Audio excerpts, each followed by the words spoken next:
Council meeting to order. Looking for a motion to adopt the agenda. Councillor Sells, Councillor Nixon. All those in favor? Motion is carried. Need a motion to adopt the minutes of the regular council meeting of July 24th. Councillor English and Councillor Sells. All those in favor? Motion is carried. Is there any business arising from those minutes of July 24th? So we'll move right into delegation. I want to welcome Caroline Kempton as our tech strategy coordinator. Tech issue. Is there an echo? Everyone, good afternoon, Worship Center. I appreciate the opportunity to come speak to you. I'm Kempton, I'm the tech strategy coordinator. I was here a year ago, almost exactly to talk about 6 months from now. Since then, because I'm very glad to go with if we're successful with our building and application for the tech strategy 2.0. So in 2016, the Director of Community Economic Development applied to the BC Rural Dividend Fund for developing the tech strategy. We hired a coordinator, a team. The overall goal is to support the growth of technology for more diversified economies. So when the tech strategy was developed, about 5 years ago or so by the High-Tech Task Force, 7 goals were identified. These were developing a promotional strategy, fiber industry that to help attract new companies, support existing technology companies to help them grow, develop and implement strategies to promote Revelstoke as innovative and tech-friendly, work with the school district to provide opportunities for youth, identify and target specific tech opportunities for Revelstoke, identify challenges to growth in the sector, and increase the number of tech workers and companies. So, it became immediately apparent that what we needed to do first was to understand who we actually had, where we were starting from. So we knew what we needed to do. When Alan Mason told Nicole Rico about how they came up with the goal of doubling the amount of tech workers, for example, he thought that they were starting from, they were operating under the assumption that there was about 10 tech workers. But then, as it turns out, when we did the first tech survey in spring of 2017, we counted about 110. And then when we did another tech survey this past spring, we were up to about 150. And we assume that there's a lot more who are just not answering the survey, and a lot of students as well. So yeah, there was a lot more than 10 dollars. But something else that was missing was any focus on supporting non-tech businesses to adopt technology. It was all about bringing in new tech companies or supporting tech companies here, but there was, we decided that this digital adoption piece for non-tech companies was too important to skip. So especially given the challenges to attraction, to businesses that are important. So over the last 1.5 years, we've seen some real success. We have held 18 tech meetups so far, and they're continuing to be a really popular networking opportunity for the tech workers in town. There have been at least 5 employment contracts and a full-time job that have been directly generated by these tech meetups. The last tech meetup had 45 attendees, and it was held at Strong Leaders head office, who are a health headquarters here. There's been some really positive feedback from attendees about the value of both the presentations and the networking after. There's been a good solid mix of niche topics and more broad-stroke tech topics. This was a local DJ who presented on audio engineering, and this looks like it'll turn into a mentorship here with a youth who attended who has a keen interest in learning audio engineering. So it's really great to see that kind of organic, people coming together. The next meetup is on Friday, August 24th on web security, and the featured presenter is a production engineer from Facebook coming up from San Jose who works on vulnerability management. So there's a really bright, engaged group of people in town who are willing to present, but they also have a big network. And so this is a friend of a local software developer who, when I was looking for a web security expert, he was recommended, and when I asked him, he jumped at the opportunity to take a trip to Revelstoke in the summer. So he's road tripping up here by himself. It's exciting to come visit. So that should be great. So this was a relationship on customer relationship management tools that I held in April. This was identified as the number one thing that small businesses said they needed more help on when we conducted a small business survey in the winter. We're trying to directly address the tech issues that businesses are identifying and the issues that they're telling us that they have. And we're running workshops, we're supporting others to run workshops. And these have been on customer relationship management, website building, and the benefits of cloud computing, for example. We also created a database of local tech consultants who are willing and available for a variety of tech work, and that was shared with the small businesses involved in the survey as well, and with the chamber members, and it'll live on the updated CED website.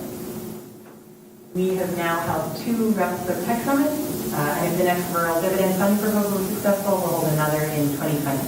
The keynote speaker this year was a startup founder who had just sold his company to Apple, and he presented twice so that he could reach every single student at Revelstoke Secondary.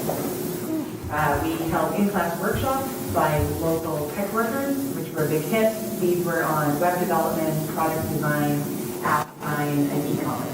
And that reached 32 super engaged students who signed up because they were really interested in hearing what the experts had to say. So we've moved the needle from about 110 counted tech workers in the spring of 2017 to about 150 now, and likely more. We've welcomed a new tech company, Chronometer, who opened their head office here. They've grown from 5 employees to about 12 employed in Revelstoke, and they are expecting to hire more in January. They're a health tracking app, and so they see a massive revenue boost on January 1st, and so that's when there'll be some more hiring. There's a new tech company that started doing work on carbon fibers with tar, and that started directly due to a 3D printing workshop that I held last August. We had 3 tech companies in town go through the Venture Acceleration Program with the Kootenai Association for Science and Technology, and one of those companies, Chronometer, is now working with the Health Tech Accelerator in the Lower Mainland, and it's great to see that employees to be growing. Another significant success was the development of Startup Revelstoke, which came from the Tech Steering Committee and is now funded and coordinated by Community Futures. I and other members of the Tech Steering Committee helped develop the Startup Revelstoke strategy, phases 1 and 2, to support the growth of entrepreneurialism.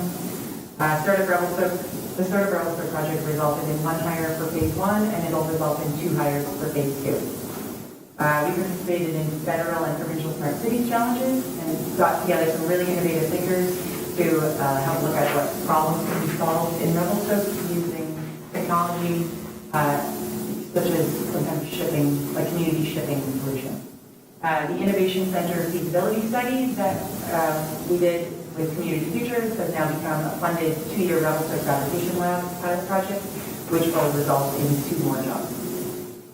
So, what's next is Tech Strategy 2.0. We've got really good momentum, and we really want to see this community building continue when the current Tech Strategy ends in November. We've spent the last 2 months reviewing and identifying priorities for the next 2 years, potential 2 years of the Tech Strategy. And while some of those priorities remain the same, some have shifted or are being refocused based on what we've learned implementing phase 1. We submitted an application to the BC Rural Dividend Fund 5th intake, which closed on July 31st. This is for another 2-year project that builds on the first and is working on new ways to develop Revelstoke as a tech-enabled and tech-focused community, so that we keep pace with everyone else and don't get left behind. So for Tech 2.0, we are looking inwards at supporting who's already here, because housing is an ongoing significant problem that we're facing for attracting new tech companies and workers. So goal 1 is around supporting local businesses and companies who will need to adopt new technologies in order to remain economically sustainable in the future. And this goal also includes ensuring that companies and entrepreneurs have access to digital fabrication to incentivize innovation in town. And so example of this is the Fabrication Lab.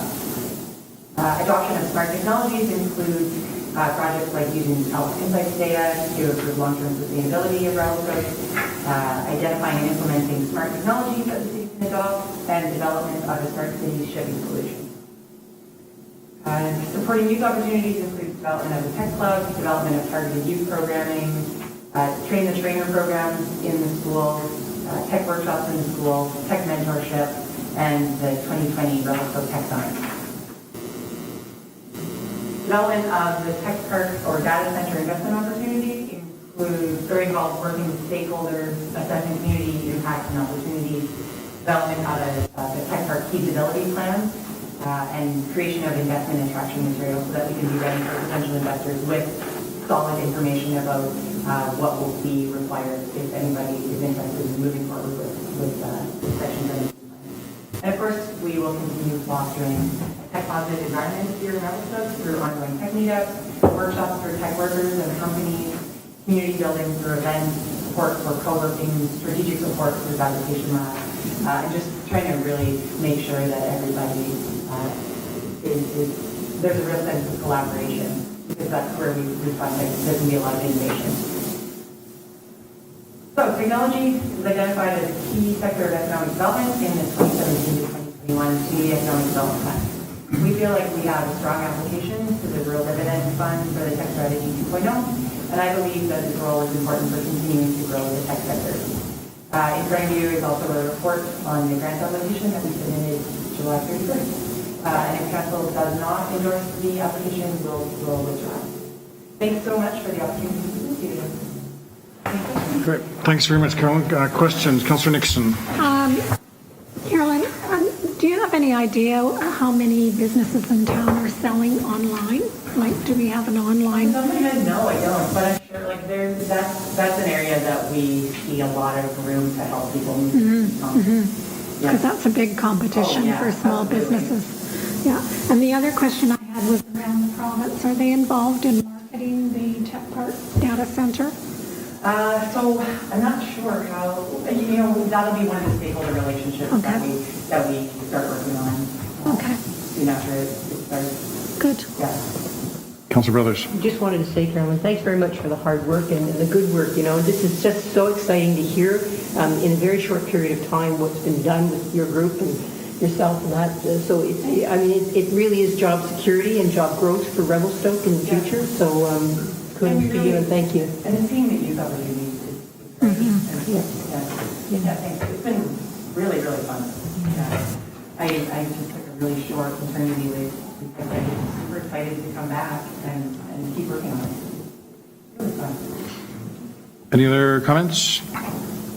Well, Caroline, I want to thank you. It's great to see the increases in development around the tech and the enthusiasm and the new people that are coming to town. It's diversifying our economy, which was one of the original goals of going down this path. But I'm just glad to see the whole community is embracing technology, welcoming it, and I see lots of great things in the future for the community. Lots of potential. Yeah, great. Thank you. Oh, Councillor Orlando. So just one sort of a bit of a answer to Councillor Nixon's question itself regarding the tech park development. It's something that council's seen a little bit over the years, and recently as a committee we've had a discussion to discuss the issue. And it's a long-term project. It's something that I think everyone recognizes is going to take a few years. There's quite a few steps you need to get in place in order to create the playing field. Certainly we've created partnerships, discussions with Hydro, but it is complex and it needs a lot of those sort of blocks to be in place. So it's something that is certainly exciting to look at in the coming years. Yeah, and that's why we're not trying to get ahead of ourselves, and what we really want to do is just to be able to come up with a list of answers to questions that people are having when they approach Nicole or whoever will be in that role. Good. Okay. Thanks again, Caroline. So we're moving into bylaws, and we are on 9A, the CSRD Rural Fire Agreement. Councillor Sauls. Your Worship, I'll bring that forward. The CSRD Area B Rural Fire Protection Services Authorization Bylaw number 2232. You've got a first, second, and third time. And need a seconder for that motion. Councillor Brothers. Mr. Mr. Chabot, do you want to do any report on this? Certainly can, Your Worship. This is a replacement agreement for an agreement that dates back to 1980 to provide fire protection services to a specified area of electoral area B surrounding the city of Revelstoke. It modernizes the agreement and provides for full fire protection services to about 250 properties in the rural areas for a term of 10 years. Council's been updated over the last couple of years the process of negotiation of the replacement agreement. This agreement is a result of a meeting in Vancouver with the assistance of a mediator. It is not that dissimilar from the last offer the city had made to the regional district, and I'm sure council is pleased that we've resolved this matter and we're going to move forward and continue to provide this important service to rural neighbors. Councillor Souls, you have your hand up? I was just going to elaborate more on that, Your Worship, is that we're happy that this is Councillor Brothers? I just want to say thanks to Mr. Chabot for attending at the mediation and getting this put to bed, because I think it just is a good result for everybody, and I think it just makes everybody a little bit more comforted going forward. Okay.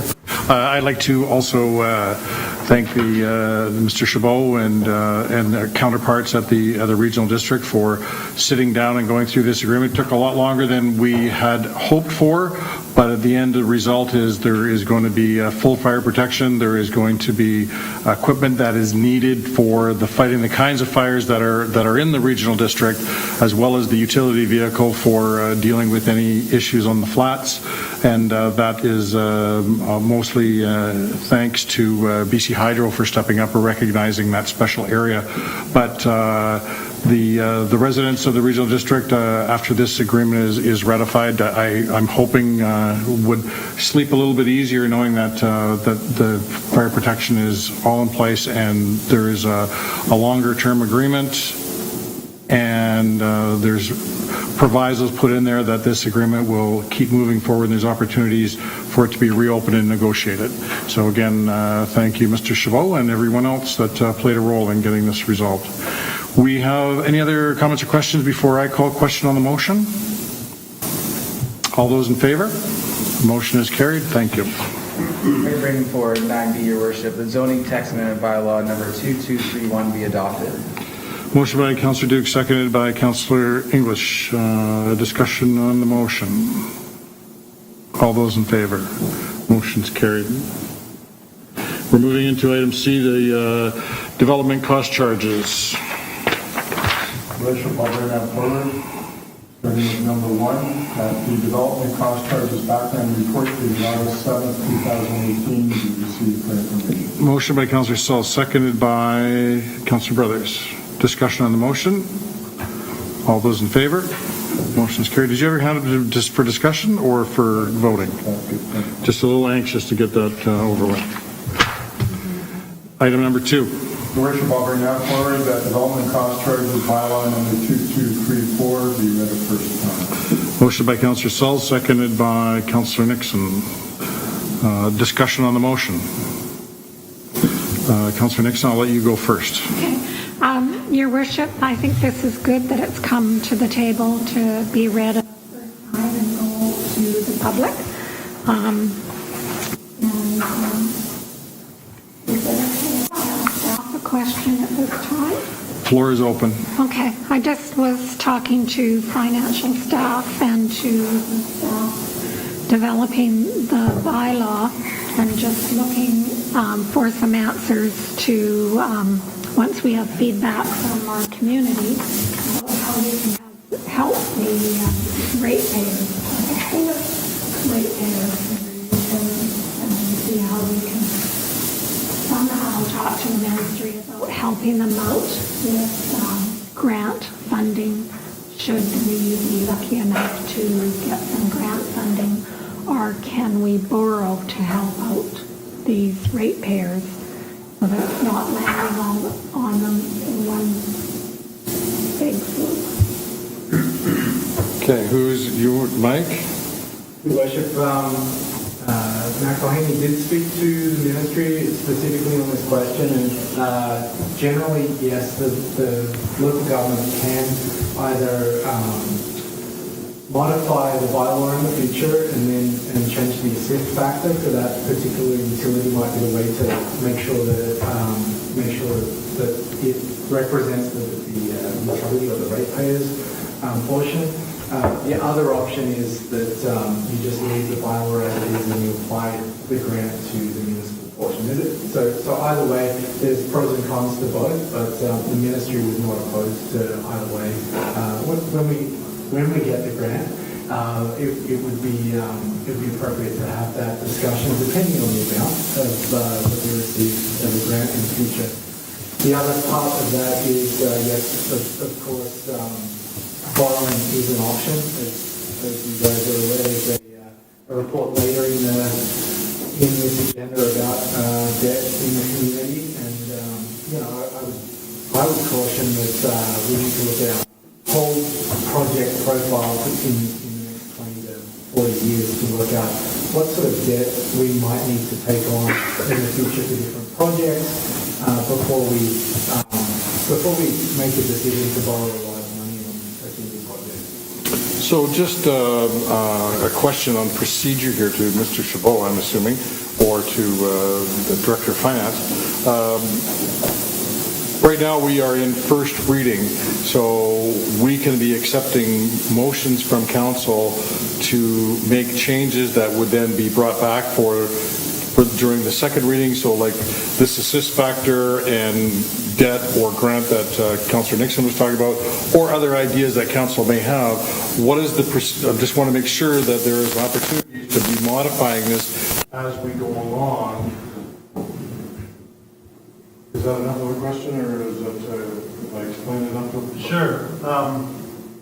So in order to amend the bylaw, council needs to be reading it. So on the floor right now is a motion to approve first reading. A motion to amend the bylaw at first reading would remain in order. It would need to be mindful of the nature of the amendment and whether it in fact moves us forward or was going to be something that was acceptable to the ministry in terms of what you include in the development cost chart file. A lot of work has gone into this. This is a reflection of a lot of background studies and reports and plans of the city as identified in this report. So I guess before moving and seconding an amendment, just ask for clarification from the staff whether that works or not. All right, I just wanted to be clear in my mind because if it comes up, because and I know that you had your hand up, Councillor, but I'm concerned that we're talking about a 60% municipal assist factor for sewage treatment for the users, and so that would mean that the user rates would be going up substantially. And what Councillor Nixon is talking about is that what can we do to help phase that in, or to think about the rate increase that's going to be going to the users of the sewage lagoon. This is not general taxpayer increase. This is just a user increase on that sewer treatment. But then there's the other side of it too. So how much development is paying for their portion, knowing that they're also paying for parks, water, and roads. So we are talking some big increases here to cover. So, and there's only two opportunities that council has to look at these rates to make adjustments. And well, actually three when you start talking about grants and debt. But grants you can't bring into the equation because the ministry won't allow you to put grants in as a funding method when they haven't been approved. Correct? Yes, everybody's nodding. So that leaves the municipal assist factor, which we've played around with for the sewage treatment system, or to projects. That's all the options that we have, and you know, it's a slippery slope for people sitting around this table to be going through and cherry picking projects and saying which ones do we need and which ones we don't. But it's still our job sitting around the table to decide what level of taxation or levy or whatever you want to call it that is going to be put onto, or the level of the development cost charge fee, the amount, it's our job to determine what is an acceptable level and what is not. What is going to keep development moving forward and provide the services that they need. And when I mean development, I mean commercial development and residential development. So to keep that moving forward, or does the price become too much of a burden that it actually inhibits development? And that's another concern that this council has to take into consideration. So, and I am really concerned about the level of the price the DCs are coming in. So we have to look at every available option to ease the burden on everybody. And I got to say is that, you know, the project of the Eastern Access, where we're including the Trans-Canada Highway, still does not sit well with me that we are paying for currently we are in this proposed approval here is a project on the Eastern Access, so that encompasses the property of the Trans-Canada Highway, which is a provincial responsibility. And I understand we can't say, well, when the province does their section, then we'll do our section, because it's the same as a grant. You can't rely on somebody else participating when they said that they haven't put up the funding or committed to the funding. And I understand that. But regardless, I don't think that it should be on the backs of the local taxpayers and the development community to be funding the intersection on the Trans-Canada Highway.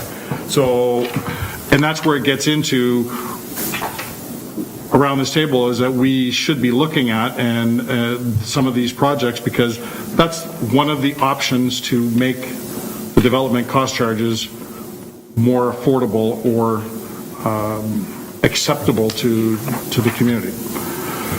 Councillor Brothers, I'll take a break and go over to you. I was going in the same direction as you, Your Worship. I'm glad to see this report. The report is great. The fundamentals of it is about 53 pages, and it's a lot to take in. There's a lot to deal with. So I want to make sure that this is just the beginning of a lot of more work to do to make sure that we get it right. So I just was going in the same direction. I wanted to make sure that by passing it at first reading, we're not prohibiting ourselves from doing that exercise, and I don't think we are, but I see us as having a lot of work to do in the same vein as you just spoke, to make sure that we do it fair and equitably and get it right, because these are big decisions. So, yeah, but I was glad to see the report, because there's a lot of information there that you know, it raises questions for me. I'm sure that when it goes out to the public, they'll have questions too, that we're just going to have to work with and figure out what we do. Councillor Duke. Thank you, Worship. Question to the staff here, Mike. This in the report in Schedule B, like this area right here. Sure. Yeah. I'm just wondering, in this schedule, is this pre or post the assist factor? So when I'm looking at it and I'm looking at the commercial zone, it says that for sanitary or $39 a square meter. Is that after the assist factor is going to apply? Okay, so this is what the developer is going to apply. Yes. Yeah, I need to reiterate what other councillors are saying, because when I do the back of the napkin number crunch on this one, it will undoubtedly change dramatically the investment we see in this community. There's absolutely no question. If this was before the assist factor, and you take 60% off of it because the taxpayers are helping out with that, then it's a different case. But if this is the actual number that is to be paid, your total is $156. When you're looking per square foot, you're $50, and the average build cost is $250 to $300. You're looking at about 20% of the build cost of a commercial building is DCC. That is what any developers will look at that and go, okay, next. So we need to just be really careful and understand the full gravity of the decisions we're making here. Is all. And it's good to go into the public. It's great that it's going out there and we can get some feedback. And I think that's a good point, because one of the things that we have, there's two things that we have to take into consideration. Are we bringing in something that is going to inhibit development?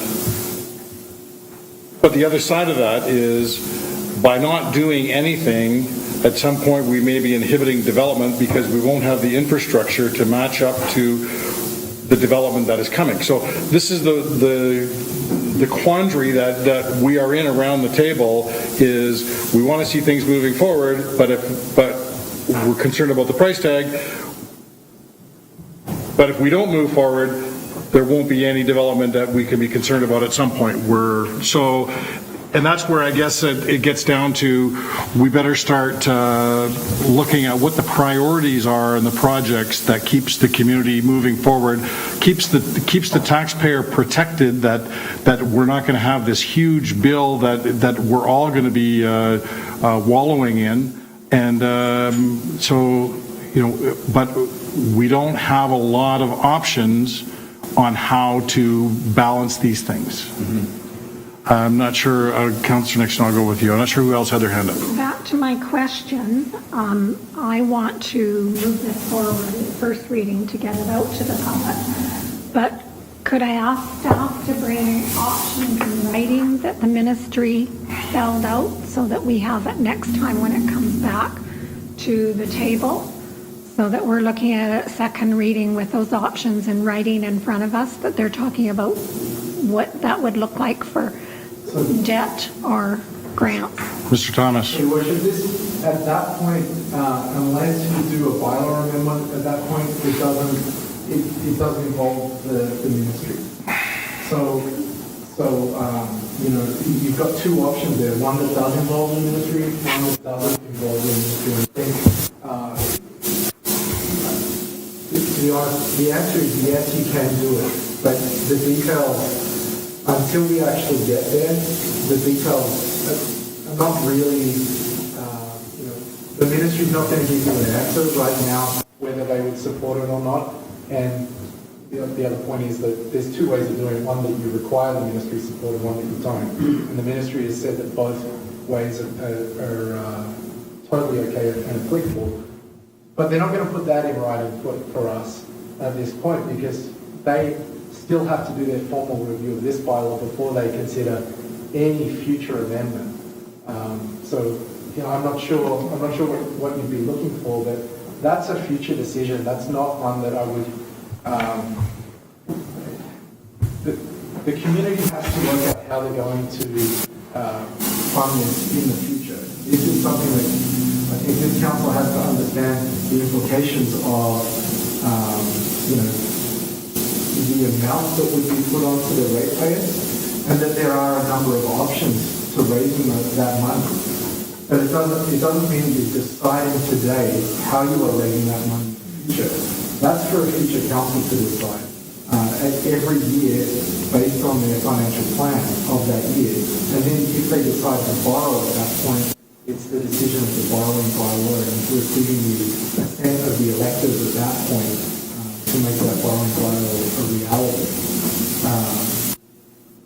So I guess to answer your question, yes, you can do it. You can put in funds received from a grant to either portion, to the taxpayers portion or the ratepayers portion, or the developers portion, or a mix of both. There's just different ways of doing it, and to reach the same outcome. Councillor Nixon. Your Worship, so can this council make a generic statement that says if a grant is received for a specific project, then whoever's sitting at this table has that authority at that time to make that decision then? When the grant comes in? Your Worship, I don't think that's a decision of the council, that's a decision of that council. That's what I mean, whoever's sitting at the table at this time. But I guess one of the options that's been talked about, or an idea, is that, so moving forward, and we didn't do anything, there's an increase to the user fee for sewage treatment. And I can't remember what it is, but it's like 2.5 times, right? Mm-hmm. So, and the option that was talked about was, can we look at that increase in the user fee of reducing it by 50%, so they would still have a substantial increase, and that would go into like a deferral account that would be paid for by if we were forced to do the sewage treatment plant sooner than later, that money would be paid by borrowing. If we were applying for grants, which is what we are doing and going to do, that deferral account would then be paid for by the grants that we receive. Is that system acceptable to the ministry? I think from a philosophical perspective, I think the ministry should have more of an understanding and appreciation of what municipalities are doing to make sure that they're collecting appropriate funds to match DCCs. In practice, I'm not sure that the ministry has the resources to actually follow up and make sure that municipalities are doing that. I think it's a best practice to make sure you have the money when you need the project, but I don't think the ministry is actually chasing up and checking to see that you've got that money in the account. So again, I would say it's probably a decision of the council of the day. Today it's your decision. Next year it's the next council's decision.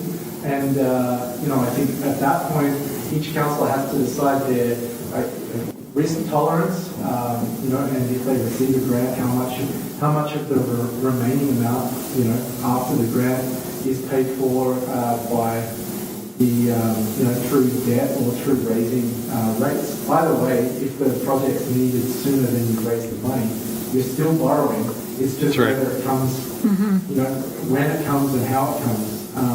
The sooner the utilities start collecting at least some money for it means that there's less borrowing required.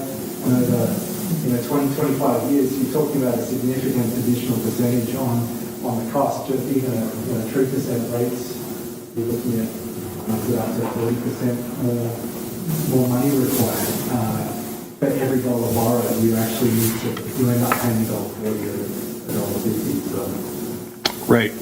But I guess, I'll be real blunt with the motion that's on the floor, is that I don't think that it's acceptable to the user rates going up as much as they are, and I don't think it's acceptable for the commercial rates to be going. So I'm okay with going forward and down the path, but I want to still see some substantial changes that makes it more affordable and yet still work towards getting this infrastructure upgraded, because that's the whole goal. And we're going to have to do it. It is just coming up with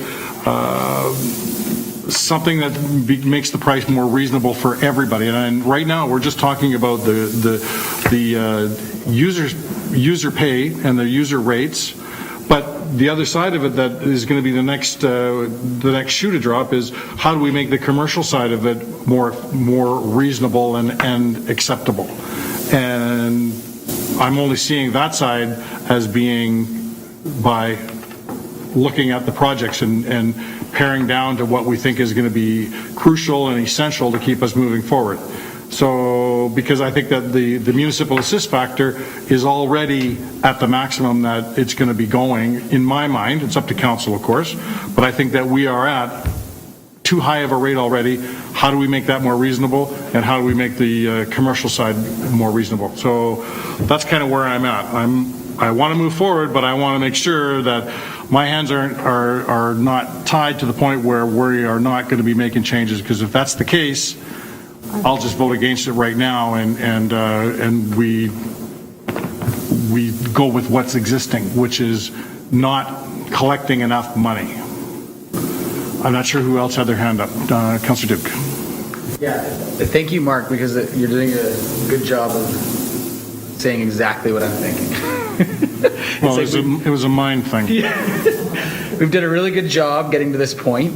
I think when you look at the development cost charges, area and phases, and the schedule, we've got there on the single family, we've got there on the multifamily. We don't have a lot of stuff happening in the industrial and the institutional, but those numbers are okay too. And we're just hung up in the commercial. We're at the point where the citizens at the 60% assist factor, that's maxed out. So now we need to just target it and say, okay, what are we going to do for our commercial so we can see that continuing on? Because we have 2 commercial spaces right now in the whole town that are vacant, and there's a fair bit of demand. So we are going to need to focus on that part of this particular DCC program. But I think we're getting there. Like, that's a nice thing, and thanks to the staff for all the work they've done, because it's slowly moving forward and getting better all the time.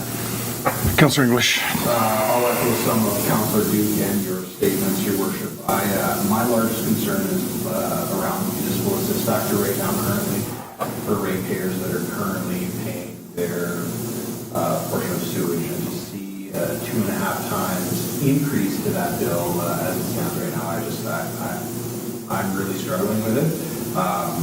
The statements that I want to echo is that if we can continue to massage and work on this and see some movement there for the current ratepayers, then I'll keep moving forward with this. But if this, like you said, my hands become tied after this reading, I will go against this as well. Councillor Sauce. Your Worship, so the question to staff is, if we put this through the first time, we want the opportunity to massage this to come up with a better rate for our taxpayers, whether that's the way that His Worship has indicated with putting money aside and deferring some costs, and then we look at some of the commercial stuff. The question again is, if we put this through, being read the first time, we want the opportunity to come back and look at that. And if we have that opportunity, then probably we will all vote and put this through. If we don't have that opportunity, we'll be shot down at this point. So is there an answer to that question?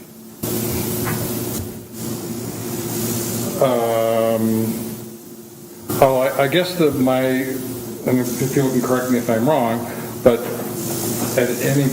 if we go forward with this here, and it comes back, and some of the questions that we're asking, and I'm going to ask for motions to have staff look into it with the ministry to find out if it's acceptable, and if they come back and they say, no, you can't do this, no, you can't do that, it's just the way it is, I'm assuming that at any point there'll be a second reading. Anytime council votes it down, it's finished.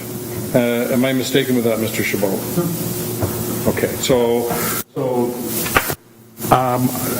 I guess what I'm willing to do is go ahead with the first reading, ask for some direction from council on questions that staff could be asking, and that to make this more affordable for, and I'll say both sides, but I mean the users and the development community, that we could then look at making amendments before the second reading. Correct? Okay, I'm getting a nod yes in the back. Not from you. Your Worship, I'm just, from a technical perspective, we can do very limited things with this. We've spoken to the ministry. This is the product of many conversations with the ministry. We understand that there's a desire to keep these rates at a regional level. One of the challenges is that the projects that are identified have all been identified in plans. And so if we decide that we're reducing projects, the province is going to ask, what is your justification for removing them? And I think that's critical, because if we start saying we don't need this, the province is going to say, well, how are you going to fund it? You are still likely going to need that project within the next 20 to 25 years. And you don't have any means of funding it, and you're actually taking away a legitimate process to raise funds for that project. And so from a technical perspective, if we've identified in previous plans that these projects are going to be required, and we have an estimate of the cost of them, and then this process is identified using the ministry's best practices, this is how we actually allocate the cost of those projects out. I'm not sure how much more room there really is to move from where we are today. And I think you mentioned you feel like your hands are tied. I kind of feel the same way. I think we're at a point where we've got this solid technical information. Council has tried to manage this particularly the sewer piece with the municipal assist factor, and now I think it almost feels like we've gone maybe too far with the municipal assist factor, and we want to see if there's some way to balance that out. But this has gone beyond a a technical process. This is now what I'd say is more like a political, social process. Yeah. I'm not sure. I don't disagree with that, because part of the job here for the council is to find out what the balancing point is and what is acceptable to the community. And I'm getting the feeling that a lot of people around the table don't feel that the price tags that we're talking about are acceptable to the community. And when one of the guiding principles for a DCC bylaw is that it shouldn't be a detriment in stopping development. And I think that's the fundamental question that people around the table are asking themselves. Is it going to put a block to development coming? And I think that the answer is yes, that in some cases it will. And you know, it's I asked for figures on the latest hotel that was built, on what it would cost in the old bylaw to the new bylaw if it was adopted, and it's $300,000 to $745,000, and you know, I think that really sends out a strong message of what is going to be, what level is acceptable, and so. And our problem, Mike, is that our hands are tied on how we can deal with the total figure, because there's only two ways: municipal assist factor or looking at the projects. The sewage treatment plant is almost the sacred cow, where we have no choice, that we have to keep moving forward on that piece of infrastructure that has to be upgraded. So, and with the change in the municipal assist factor the way we have, I think that part is put to bed in my mind. I'm still concerned about the user fee going up, and I think that there are opportunities there. But that's going to be, if council puts a motion on the floor afterwards, that can be asked of the ministry. The next part is the other side of it. I saw a whole bunch of hands coming up, and I'm not sure where I am here. Councillor Orlando. Your worship, thank you. I guess, and I'm jumping ahead a little bit in the order of the motions that are there, but I just need some more information on subsequent ones to understand a little bit more about how we're going to proceed with the motion that's before us on the table.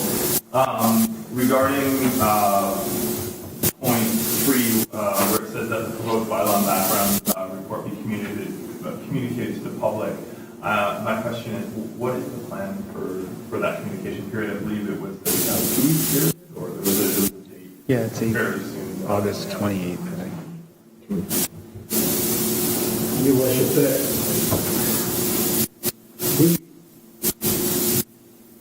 we have said in this recommendation that there will be a two-week period, and that fits within the proposed schedule that would allow this bylaw to get passed by this council. If we extend that out further, it's unlikely that this bylaw will be passed by this council. Your worship, I'm concerned by the suggestion that there's going to be, I guess, some fundamental changes to the bylaw. And then I asked the question, what is it we can communicate to the community? That we're thinking about adopting the cost charge bylaw, but we don't really know what the rates and assist factors will be, or perhaps the projects might change within that. Really, what exactly are you communicating? The idea that we're going to communicate. Council's intention is to adopt this bylaw, and then you get feedback on that. A couple of things I'd like to remind council of is I don't have the pro forma for a hotel such as used to Matter as an example, which you cited, which that increased fees is another $5,000 per room. I don't know that any of us can unequivocally say that would stop development in this community. I want to see some of the economics on it. Okay, that. Right? Yeah. I'll say as well that too high taxes and user fees over the long term will be more detrimental to growth and investment in this community than a one-time development levy, in my view at least. The 60% assist factor on sewer is a huge number for this community there. It's $18,000 if you factor down $30 million. In fact, the sanitary sewer DCCs are more than that. And as Mr. Thomas said, it's an important decision for future council to make how they're going to fund that commitment.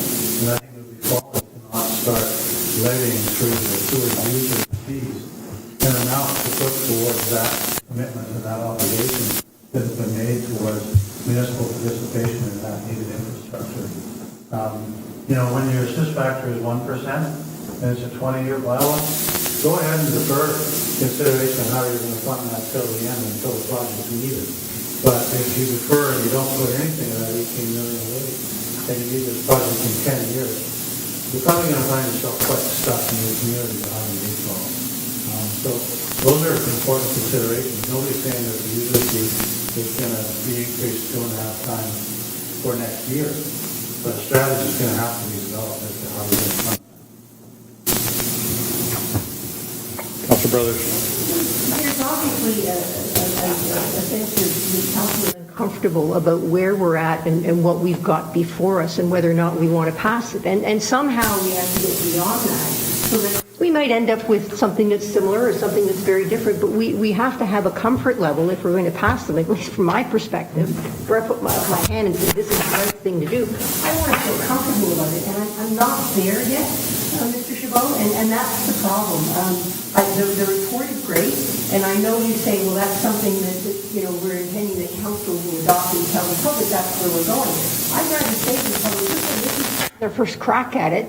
We're trying to understand where we're going with this. We see there are some difficulties, but we'd like to explore those difficulties and get your input and then come back and say, okay, how do we deal with this? That's what I'd like to see. And if it's better not to have a first reading, if it's easier for everybody, easier for the province and everything else to not have the first reading, then I'd rather just say, okay, let's put it out to the public and let's carry on with discussing this. So when it comes back to the table for a vote, I feel comfortable about what I'm doing. Well, I guess my first reaction is that I'm not in favor 100% of the way it is, but I'm in favor of moving forward if the changes can be incorporated. And if we were to stop the process and not go forward with the first reading, the timelines will then be we're throwing a big problem onto the next council, and I would rather be dealing with it. And I guess in response to Mr. Chabot's comments is that any increase is going to get us at least working towards the goal of looking after the infrastructure and planning for the future. It gets down to the fundamental question is how much of an increase is too much? And anything that we're doing to move forward is better off than doing nothing. So, do we want to do something and move forward? And we could say that, it's not the 100% best planning, but it's what's acceptable and what is what people can comfortably bear and see the reasoning for it. And I agree that the 60% municipal assist factor is too high on the sewage treatment plant. But if we can mitigate that later on with and saying this is the plan, and it's up to the next council or the council or the council after that to decide how it's going to get paid for. But having a plan today, I think, would be supported by the province and would be at least a little bit more bearable by the user groups that are going to be paying that increase. Councilor Brothers. I'm not suggesting that we don't move forward, because I don't want to move forward. That's what I interpreted. No, I think we want to move forward. I'm just saying that if the piece in all of this is the first reading, then let's do the first reading later on. Let's do it all in one shot, if that is what gets us to the point.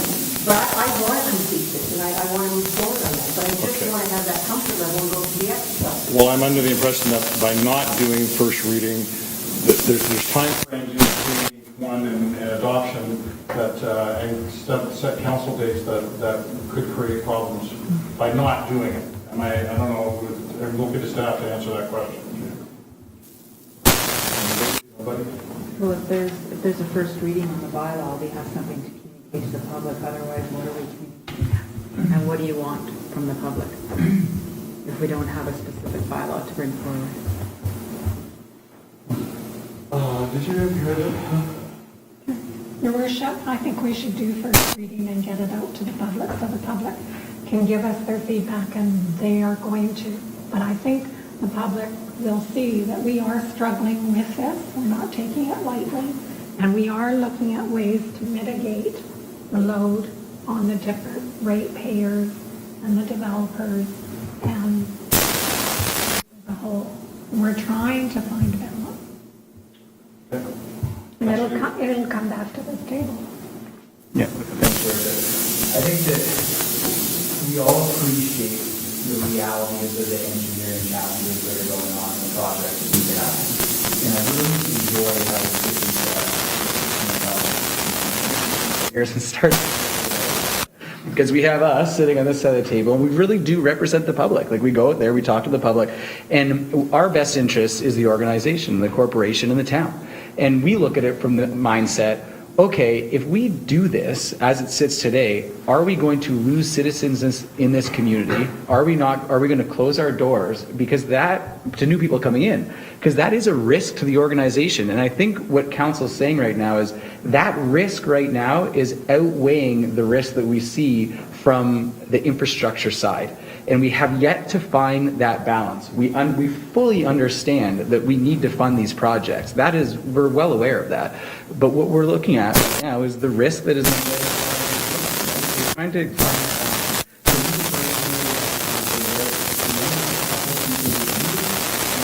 projects are the piece that we're looking at right now. Figuring out exactly how we do that, I think, is where we go moving forward, so that we can maybe pull some of those projects temporarily off the plate, so that we don't have this DCC bylaw that comes out that organization from being able to afford living here and vacating, right? So that's what I think. Yeah. Sorry, Your Worship, a bit of repeating the same question, but just in that two-week period, I'm not concerned about the date so much, but I'm just concerned about the form of the communication with the public. What's it actually going to consist of? Anybody have an answer? What's our communication plan going to be for getting this out to the public? Your Worship, I think we were expecting to be able to put out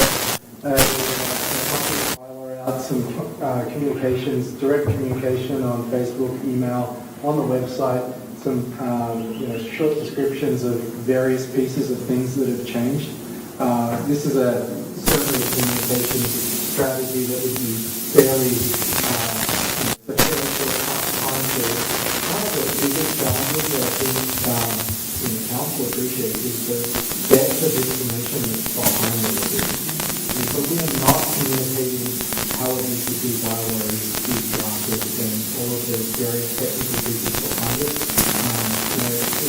Council yourselves have probably spent 20 to 30 hours already on in 6 months or more. So this is the beginning of the process. You guys have been working on this for 6 months, and so 20 to 30 hours. And I think you guys have a good understanding of how these things are developed. We're not going to get that from the average resident. We're not going to get them to invest more than 20 minutes in looking at it. So how do we communicate that is really important. People understand that we are making changes, and there's very basic changes that we're looking at. This is not going to be anything more than give you information, here's where you find out. We can't do information overload because the whole thing will just get glossed over. But I would be hoping and that anybody that attended any of the sessions that filled out a form and put their email address on it would be contacted with the decision that. And I would also hope that as part of the information that some of the questions that council are asking, they're looking at how to ease the pain would be included in this information session as well. Because I think that we're going to be getting the same response back, especially from the development community that we've been getting right from the very start. Your worship, on that, one of the things that I wanted to address, because it's come up many times, is this idea that we haven't followed best practice and we haven't met our obligations to communicate. We've had regular correspondence with the ministry. We believe that what we have in front of us now and the level of communication that we've had with the development community and the community at large is likely something that the province would accept in its current form if that's something that council wanted us to do, going to third reading as it is. So I just want to reassure council that we're not on this path that is unlikely to get approved by the province. We're on a path that's likely to get approved by the province based on all of the previous, we've sent drafts to them, we've had, questions to them every step of the way. They've received correspondence directly from some residents and developers in the community, and so they're aware of many of the concerns that we've heard. So I just want to reassure council we are on a path that I believe that the province is well aware of where we are, and they're in support of this bylaw and background report coming to them for third reading when council's ready to do that. Well, I think what it boils down to is that the message isn't being well received, so any opportunity to complain about the message, and unfortunately that's what we're getting at. And I think that there's people around the table here that agree that maybe the amount that we're talking about is a lot higher than what we had anticipated at the very start. Regardless, if the amount was acceptable to the vast majority of the community, you wouldn't be getting any of the backlash and the complaints that we have been getting because of the message that is being sent out. And that's unfortunate, but that's what reality is. And we want development, we want it moving forward. There's going to be a price to that, and it's coming up with ways to balance that out a little bit. Councillor Lando. Yeah, Your Worship. So I guess what I'm hearing is that, the actual wording of Section 3 is communicated to the public. So my assumption is that we're not going to be asking people for suggestions or their input at this point. So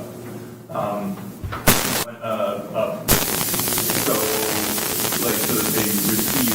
Well, I guess my thing with this is that, we've heard a lot from the development community, as you always do when you are involved in a process that affects a specific community. You're going to hear from them most. But the implications for tax ratepayers on, the big infrastructure, especially separated funds like sewer and water are big too. And I don't know that segment of the community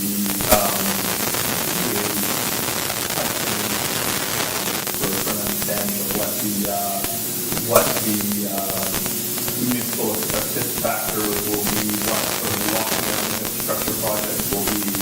So that's my concern, that when you really separate or when you're adjusting up here at taking time, budget process time, that will be something that when everyone gets and go where is it happening,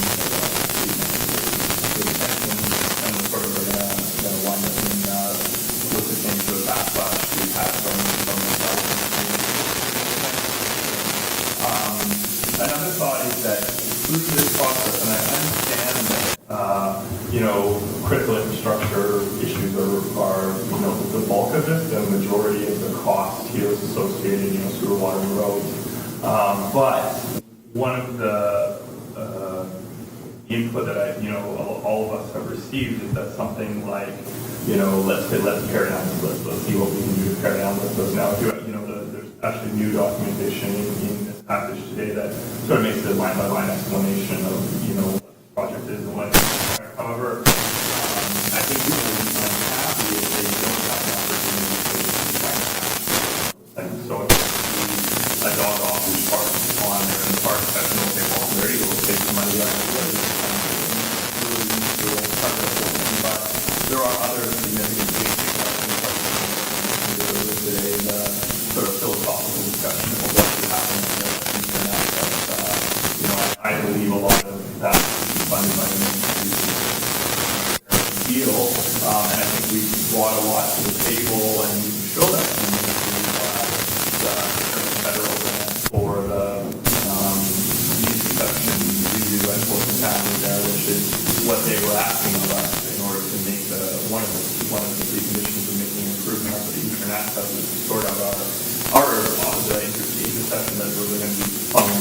traffic too. So I think we've got a good argument there for that kind of thing. And there might be other things on the infrastructure list that, we could take a look at in the sense that, we're projecting out, 20 years, 30 years, what are we going to look like, what are our needs going to be here?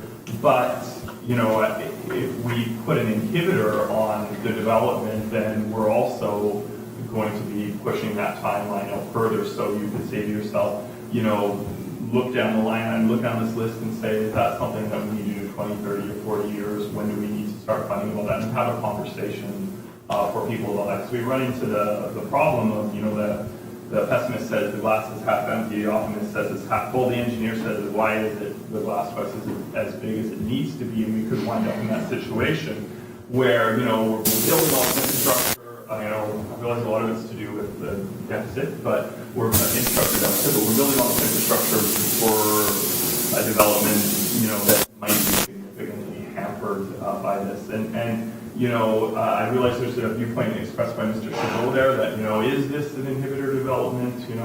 Councilor Duke has stated here, it is, no doubt. But, part of this discussion hasn't really looked at an in-depth study of the impact that this is going to be on these things. And so to drive the point home is that, when you're looking at the list and saying to yourself, how can we bring this price down? That's an option. One of the options is to have a critical look and a technical look at the list of items that we're paying for. Many of them are obviously we need. Everyone would agree on it. There might be some other ones that fall outside of that timeline, depending on how we proceed on this. So I just want some assurance that, and this is what I think many of the councils are driving at the mayor as well, that we have an opportunity to have that critical look beyond first reading as we head into second. So the question I have for Mike and Lisa in the back is we've got $40 million worth of other projects outside of the sewage treatment plant, right? So, and one of them is the Eastern Access, my pet peeve, but, and I understand that it has to be done.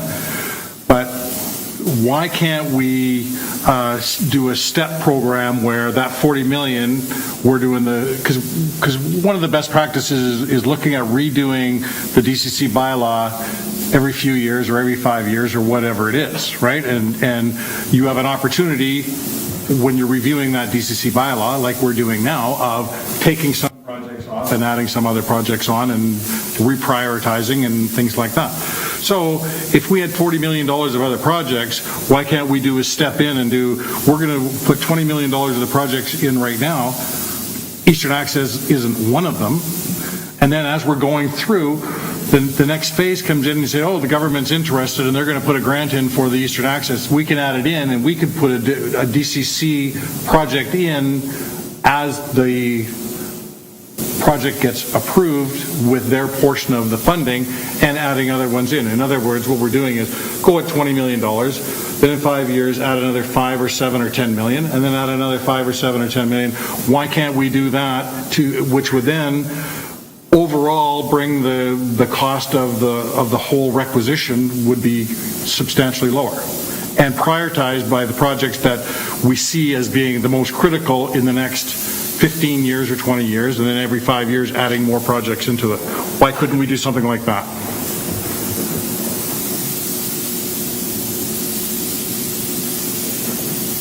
Your Worship, I think one of the challenges that I see with that is the certainty of what you're planning to do needs to be in this bylaw. You need to have a plan. So I'll point out that we had in our existing bylaw, we had what now amounts to $80 million worth of projects.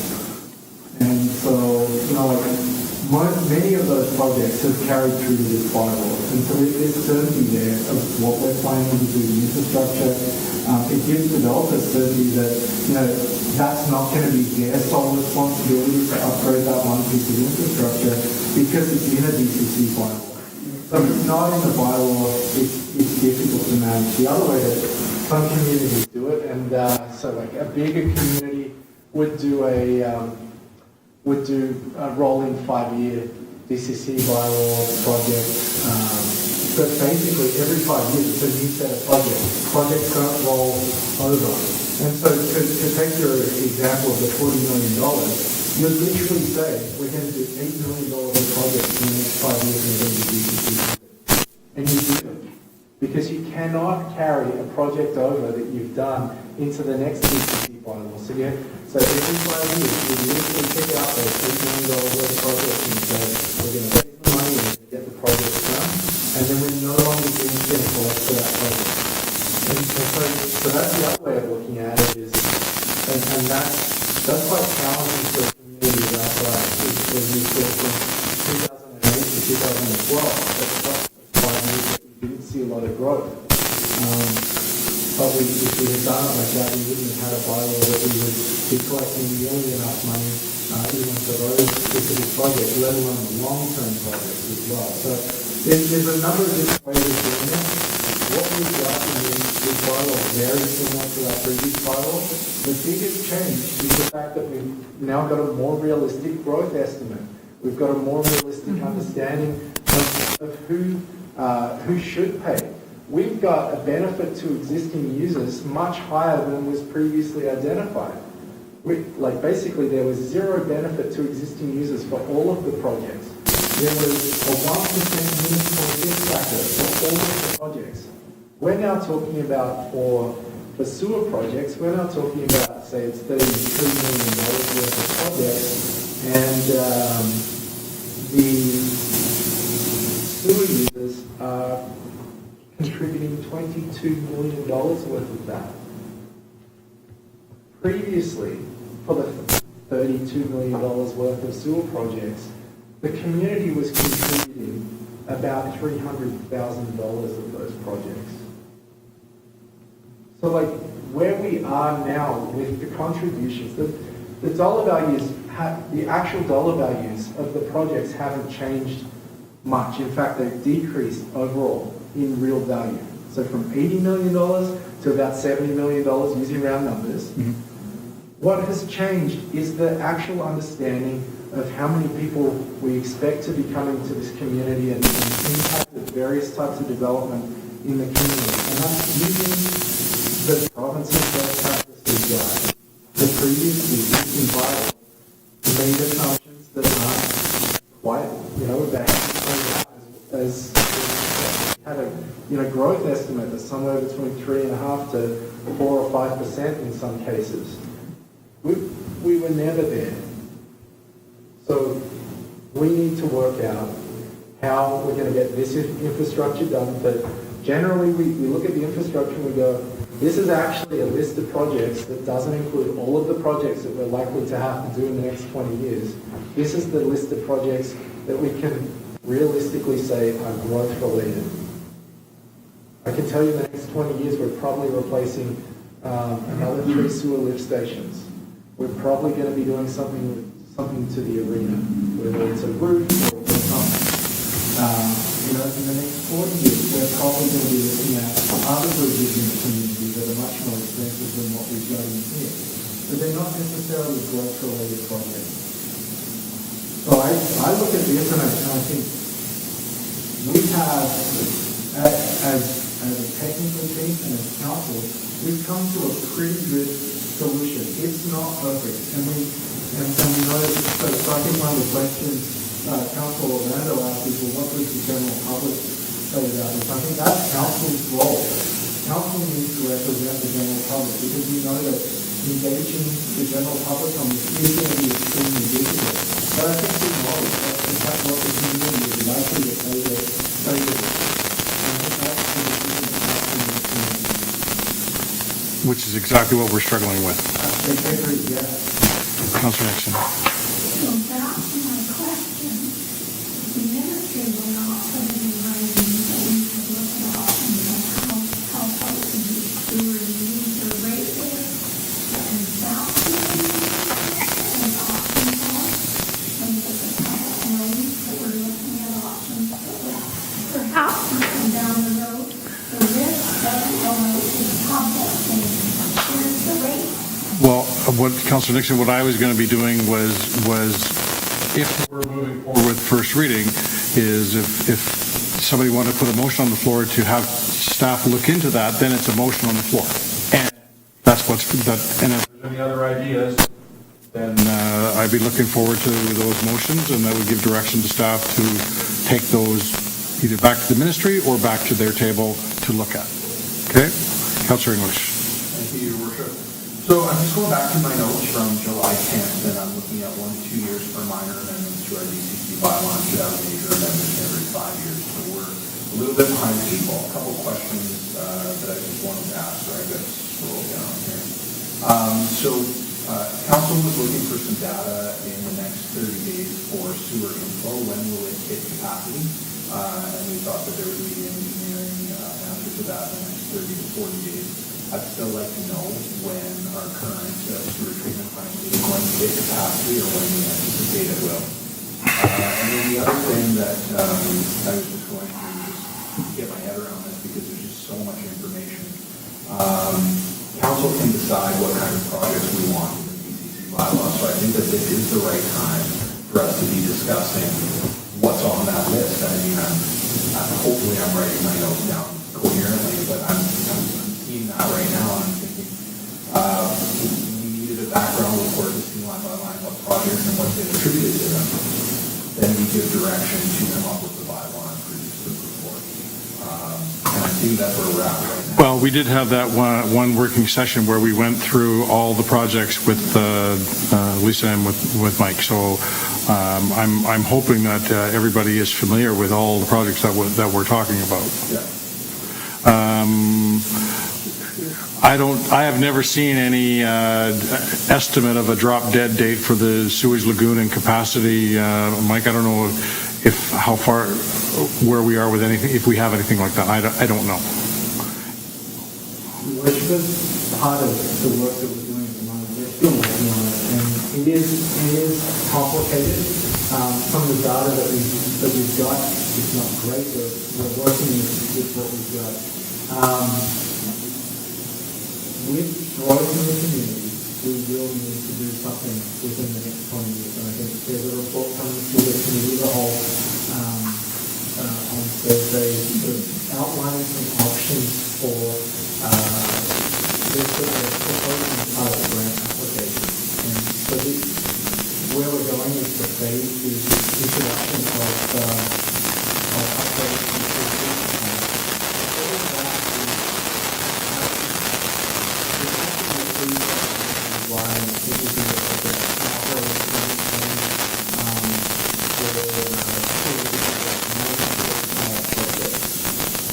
so I can tell you, if we didn't enter into that liquid waste management project and we kept growing and we were, and at some point very soon, we will exceed our license capacity. And at that point, the provincial municipal regulations come into effect, and there's no way that we can use those without current treatment system. So we want to show the problem. One, we've got a plan, and we're working towards that through this preliminary report. We want to start the conversation again with the province on the waste management plan, which we've already started that, and get a consultant working on. There's a huge community piece with the waste management plan process.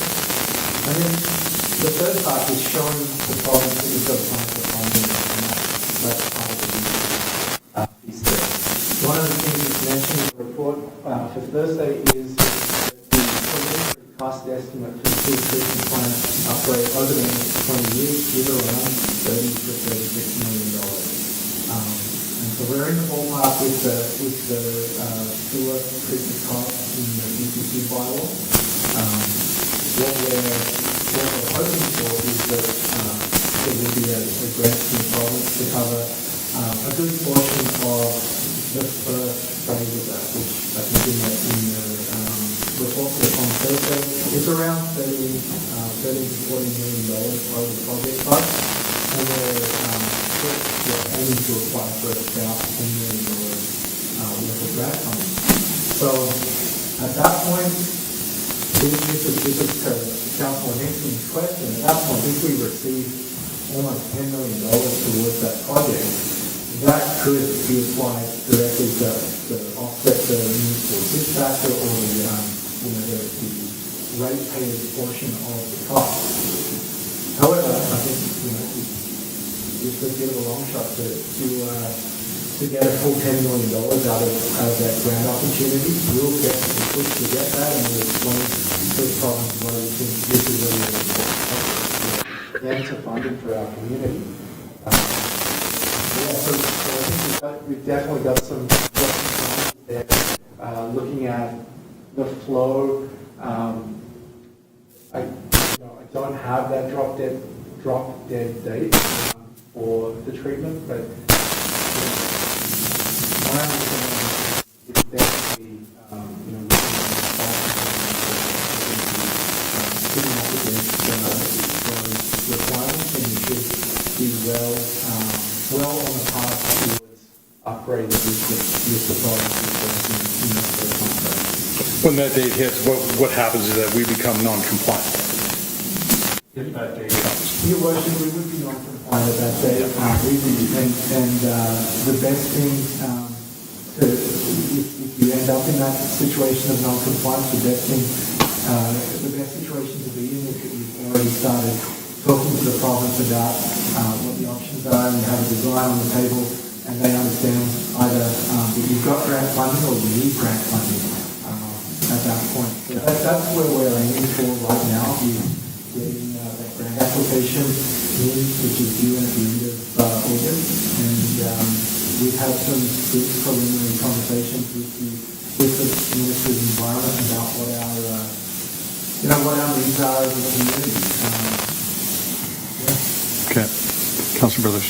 I'm still not understanding, I'm back where Councilor Orlando was, but I'm still not understanding where we're at with this. And here's my sense, and tell me if I'm wrong, but we're sort of not on the same page, because I get the impression, Mike, that you're basically saying, well, we're moving towards convincing the public that this is where we're going with this DCC bylaw. And that will be the objective of getting it out to the public, is for us as a council to explain to the public what we're doing and why we're doing it. And I sense that council is still saying, but wait a second, I don't know whether what we're sending out to the public is really what I want to tell the public that we're done with. So I'd like to know where we're going with this, because if we just pass everything, then I want to know what the process is. Well, we're in first reading of what's in front of you, so if there is no changes to anything, whether it's assist factor or coming up with anything, it'll go out just the way it is. It'll come back after 2 weeks with any comments from the public. They'll put that report together. It'll come back to council again for a second reading, and eventually you're working towards a final adoption if there is no changes to it. Okay? As long as there's that, my understanding is there's going to be the feedback from the public. We're going to get feedback from the public, pay attention to what they're saying, and possibly incorporate it into some changes. That's coming up. Is that where we're going with this? Your worship, that's not quite how I would read the third resolution there. I'd say that it is being communicated to the public, so council would need to add a different motion, and I think if council chooses to do a different motion, I think that requires a lot of explanations about what you expect to achieve from that and how you'd like to do it, because I think one of the considerations from my perspective is that we have met the provincial requirements for communicating this. So I would be very concerned that staff wouldn't be able to meet what council's needs are if we don't fully understand what you expect to achieve from further communication, particularly if it's asking for further stakeholder feedback or some other form of that. And so if council's looking at that, I don't know on that resolution yet, but I think what the question it has to do with is that does council have opportunities to make changes to the DCC bylaw moving forward that would affect the rates? The comments that are going to be coming back, that's for council information to decide. That's all the way I see it, and that was the very first question that I asked after the reading of the motion was, is there opportunities for council to make a motion to make changes And I'm under the impression that it's a yes. And if not, at any one of these readings, council in wisdom decides to turn it down, then the existing DCC bylaw would stay in effect and there would be no changes to that bylaw. All right, to hear somebody tell me that I'm wrong. Which is okay, because I want to know. But that's what your question is. You want to know if there's opportunities for changes. Yeah, and what I'm hearing from both sides is that we're really just communicating to the public what we're doing, but and what we're talking about is we're getting feedback from the public, and I think it's two different things. That's right. It's either communication or Well, engagement. it is feedback, but it's up to the council to decide what it wants to do with that I feedback. think that's what Mr. Thomas was saying. We have to decide what we want to do. And if the first motion that is going to first reading goes into effect, I'm getting the impression that there may be other motions that are going to give direction to the staff to look into things that may make changes to those amounts. Again, that's up to council if there's a motion. Do you want to jump in and say something? You were expecting that today, that these motions would come into effect Yes. today. So then what would be communicated out to the public would be first reading with these amendments. These are questions that council has put to staff to see if that would be acceptable to the ministry to incorporate into the DCC bylaw, which would make changes to these rates if that's what council decided to do. Unless, of course, somebody's going to say, let's make the change right now, then, but we don't know if those changes are going to be acceptable to the ministry. Councilor Chris. Your worship, can you call the question? Maybe. Is there any other comments or questions on this motion in first reading? All those in favor? Against? Motion's carried and Councilor English voted against. Your worship, can I make a motion at this time to give direction to staff to bring options to council to mitigate user pay costs with sewer ratepayers when this bylaw comes back to the table after hearing from the public? Motion by Councilor English. Is there a seconder for that motion? Councilor English. Does that give clear enough direction to staff? I guess I'm struggling, because you're either going to need to find excess $18 million or you're not. You should do it, as staff has previously indicated, on the basis of sewer user fees, because not all properties in the city benefit from the existence of a sewage treatment. Well, I think that's what the motion said, because we can only do adjust sewer rates by sewer users, not. Right. I think There's grant opportunities, there's borrowing, we indicated the increased cost of borrowing, that doesn't mitigate against sewer user rate, that actually makes them need to be larger. So I don't know what we'd all be exploring. Do you have any ideas of creative alternatives? We gotta come up with some, that's the thing. Yes. When they start paying those sewer rates later on, when they actually do the project, there's going to be more people paying into it because we're not slowing down growth of the community. When we go to do the project, then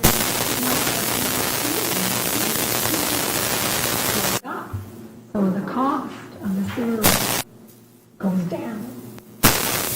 From where we So start. to get a 1.02% residential growth rate cost. Yeah, So it's going to be small in context, so yeah, right over 20. but we're trying. Yeah. Okay, so we're not going out to the area and saying you are paying this higher rate today. Councilor Sorry, that is an option, and like, so that may not be a decision for this council, that may be a decision of the next council, so, and I'd be very cautious as a council to suggest what the future council should do in setting rates or deciding to borrow, or what other grant opportunities might come up in the future. Yeah, I I understand what you're trying to communicate out, but I think the communication out is that council and the city in general will look for whatever opportunities to reduce this burden on the ratepayers. But I'm not sure that producing a report is going to provide much more than that. Well, that's going to be the option that council has, and council cannot move on, because then it'll be the next council to move, the next council after that. Well, I don't want to put this as bluntly as this, but it's either we are going to find ways to make this more acceptable, or I'm concerned that the whole thing is going to get turned down. So we have to start being a little bit creative on how we can ease the community into these increased costs and recognizing the big increases that are coming for both sides. So I don't think that it's unreasonable for the motion to be asking to staff to look at what opportunities is there, thinking out a little bit outside the box on how we can mitigate these big increases that are coming. And I'm hoping that there's going to be another motion coming talking about the other side as well, because all we're talking about right now is the sewage lagoon. So we recognize that we need to do something about the sewage lagoon, and I think that we're very close to keep moving forward, but we still haven't put all the pieces of the puzzle together to answer all the questions and make it more acceptable. So, but I'll tell you, as I voted in favor of the first reading only to keep the process moving forward, but I'm hoping that we're going to come up with some ways to ease the pain so that I can vote in favor of the next one. Or all this work that everybody's doing may be for naught. That's what I'm concerned about. Councillor Duke. Yeah, I will be equally as candid as the mayor, and there is no way I'm putting this motion through, and I will sit with the old DCC bylaw absolutely for sure, no question, unless we come up with some other solution. And I think that's going back to the ministry and asking, what do we do to take some projects off the plate?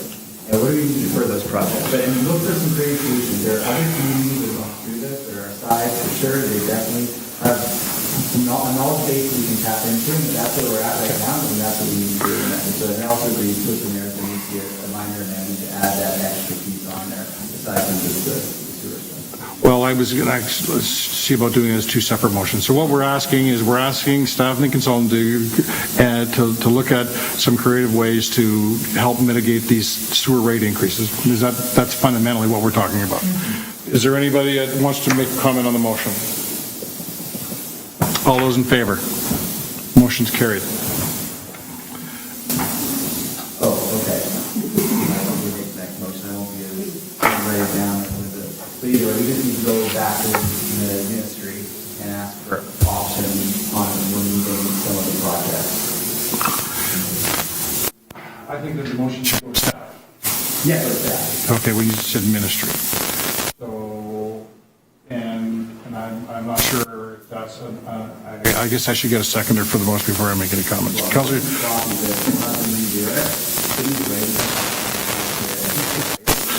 the motion is sloppy. Are you going to second that? What I wanted to say is there a way that we can phase in some of these projects? I would like to get a seconder and then Councillor. The sloppy motion I will second. Thank you, Connie. I'm going to get some clarity on the motion. Do you want to clarify the motion a little bit, or do you need help with that? I'll definitely take help, but the idea is to go back, for the staff to go back and come up with some solutions so that we can get a reduced, all I'm trying to do is get the commercial rate of DCC to a reasonable level. That's it. But if we have to go back and do some projects, then we gotta look at the projects and how we do that. Because so looking at the list of projects as an overall total rather than the municipal assist factor to get to that reasonable rate. We still need the municipal assistance, probably. What I meant was not increasing the municipal assist factor more than it already is. Yes, correct. Mr. Thomas. Your worship, if you look at the commercial rates across the sections, so water, sewer, transportation, you'll see that with the municipal assist factor, the sewer is, I think, 31. The big portion is the roads. And that's because commercial projects generally have per capita impact on the roads than any other type of development. And so that's why when you look at, if you start trying to compare between residential and commercial and industrial, and you'll see that the roads portion, or the roads as a portion of the whole various classes of DCCs is much higher. So when you look at $81 of the 150, it's over half of the remaining DCC amount after the municipal assist factor that was applied for sewer and for parks. One of the concerns that I would have is that if you look at the projects and you look at the amounts for residential, road DCCs are not more than 50% of the total DCCs. So it's a little complicated there, but I guess I'd be very cautious trying to tackle the projects, because I think that actually starts impacting as a proportion of the total DCCs paid. Commercial roads is the biggest portion, but roads isn't the biggest portion for some of the other categories as well. And I think you start losing amounts of money much greater from other areas as well. Councilor Duke. Yeah, I mean, I think the big thing for me is how much impact on our roads does the commercial building have that we never built? And it's pretty darn close to zero, right? So that's what I'm worried about. I'm just worried that, okay, we're going to set our DCC rates at such a high rate that we will not have any commercial builds. And yeah, maybe we'll have residential builds, but we'll have the residential builds until the point where there's no jobs for those people that are buying those houses, because there's no commercial buildings to facilitate the work environment they need to work in. So that's my biggest concern. That's all. Is that, yes. Your Worship, I guess I just wanted to speak briefly to the notion of a rolling BCC and on a go-forward basis, rolling additional growth-related projects in to phase in and mitigate the impact and the increased costs. And I guess the concern I have with that is you're going to miss the opportunity for a number of people who are driving the need for the projects to participate in funding them by that methodology. You're going to fall short, even more short. In regards to commercial DCCs, I don't recall a previous presentation I thought had a comparison of rates, and did it break it down into commercial, and are we so out of line with other communities that this should be a very serious concern for us? Because I agree, we don't want to stop growth and development. The other side of it is if we do, then we don't need the project anyway. But you forego the increased taxation, jobs, construction jobs, all the other benefits to your community. Increased amenities, opportunities for entertainment, for dining, etc., right?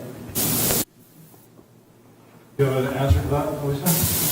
We did not, when we compared rates, we did not compare commercial rates. They are higher than surrounding communities. The commercial is definitely a higher rate in proportion. But we did ask the ministry if there is a way to assist or reduce the commercial rate, and they said not that they're aware of, they haven't seen that done, so there wasn't a process to see how to actually reduce commercial. Because It's growth related, so you saw the tables in the background report, those are formulas from the ministry, and you plug them in, and that's how the pie gets sliced. So it is a good question on how to affect commercial, but when we talked to them a ways back, there wasn't a great answer for that, but we could talk to them But I guess, correct me if I'm wrong, I don't have it in front of me, and I'm not going to go look for it, but it just seems to me that the current DCC bylaw has commercial at double residential, where the new one is like 4 times to residential. There was a chart that showed the old to the new, and then it seemed to have gone up, the spread between the two went up substantially. It might be, and it might be related to you see more growth in residential, then you have smaller rates because you have more people growing residential. You have lower growth in commercial, the rates are larger to make up the rest of the whole $70 million project. But the net result is that there's a double whammy on the increase on commercial. Nigel. Your Worship, I wanted to speak a touch about, there's been a lot of discussion around how will DCCs affect the economics of development. And, I just wanted to touch on a bit of my experience. I worked in a number of different communities, some very low growth, say Williams Lake, for instance, some very high growth or boom bust like Dawson Creek. And from my experience, what I've seen is, either you have development interest or you don't have development interest. And, a hard cost, like a one-time levy, like a DCC, really only affects in my experience, the market value of the land that you're purchasing to develop. And generally the market adjusts to that rate. There will be a sticker shock initially with such a large change, but from my experience, okay, if your one-time cost for developing, or your hard cost for developing, say, a hotel go up, well, then the land value is going to go down to adjust for that, if you're going to purchase the build. And then you see often the inverse around residential, where the developer needs to absorb the additional cost, so the base value, the base cost of lot goes up, roughly the amount of the DCC. Now, what I've seen is you don't necessarily see a one-to-one increase or decrease, because the market's changing and it's all over the place all the time.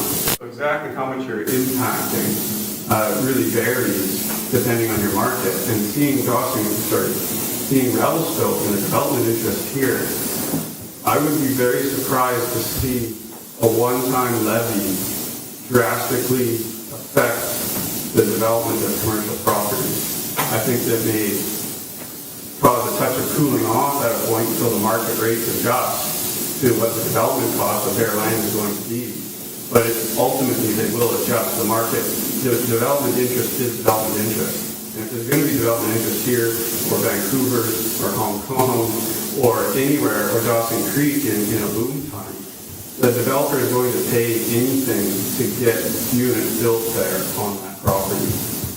So I just kind of wanted to give you my perspective. Because in Dawson Creek, I saw that when I first got there. 2 years later, a year and a half later, it busted, and we saw land values go by 50% down, and developers were doing everything they could just to get the land to the city to get it as a tax write-off of the value.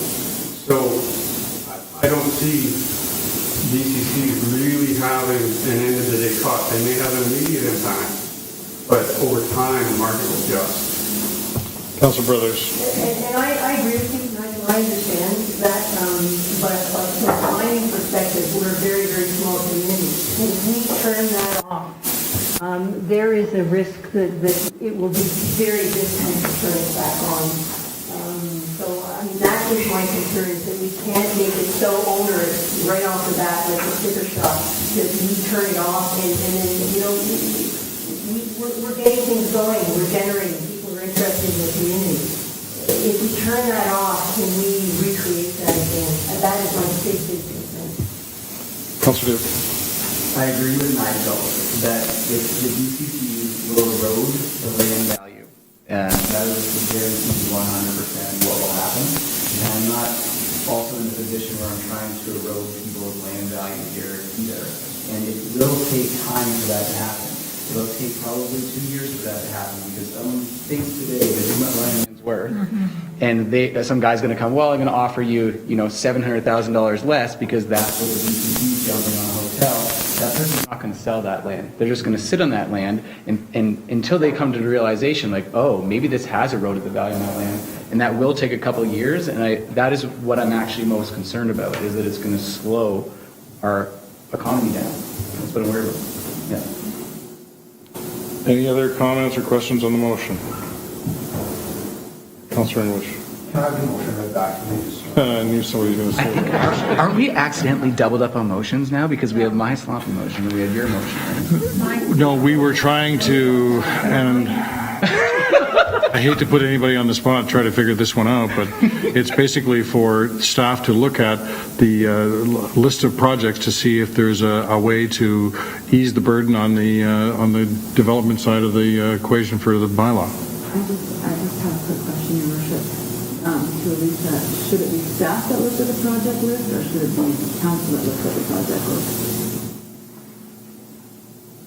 We'll look at it from a technical standpoint, assuming that you move forward with number 3, and at the same time it is out for stakeholder feedback, and then we can bring that if there are any changes to the bylaw for second reading.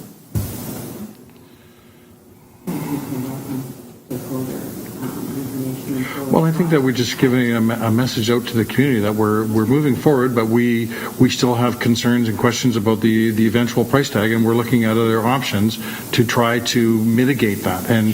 But it's not going to slow the process down. It's going to give more opportunities and options for council if they want to make some changes. What are we looking at from the public? What do we expect to get from the public?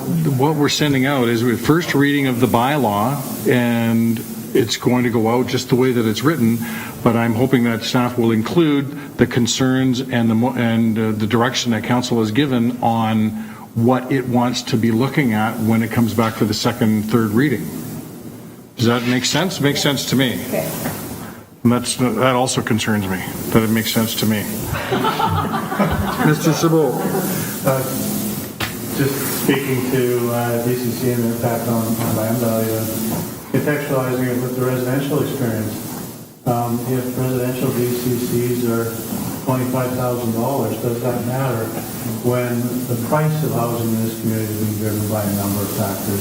Would 100% of that show up on the sale price? I don't know, but for example, my 38-year-old home increased in value by 25% last year alone.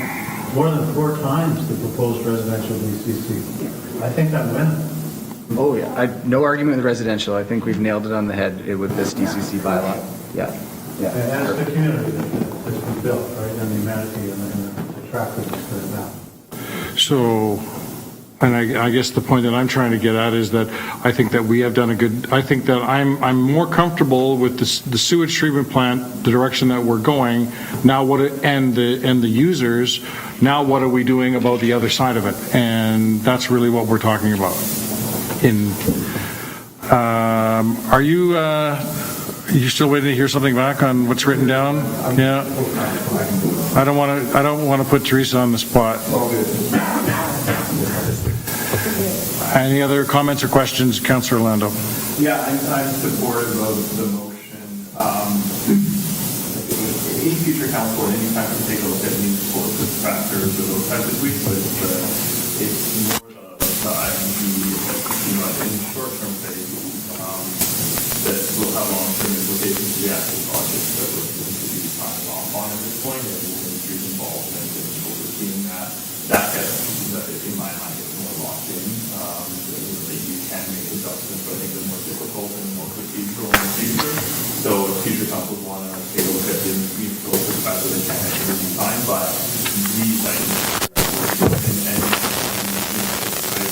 the acceptable to get the policy go through and say, well, why don't we knock that one off? Because, they just don't have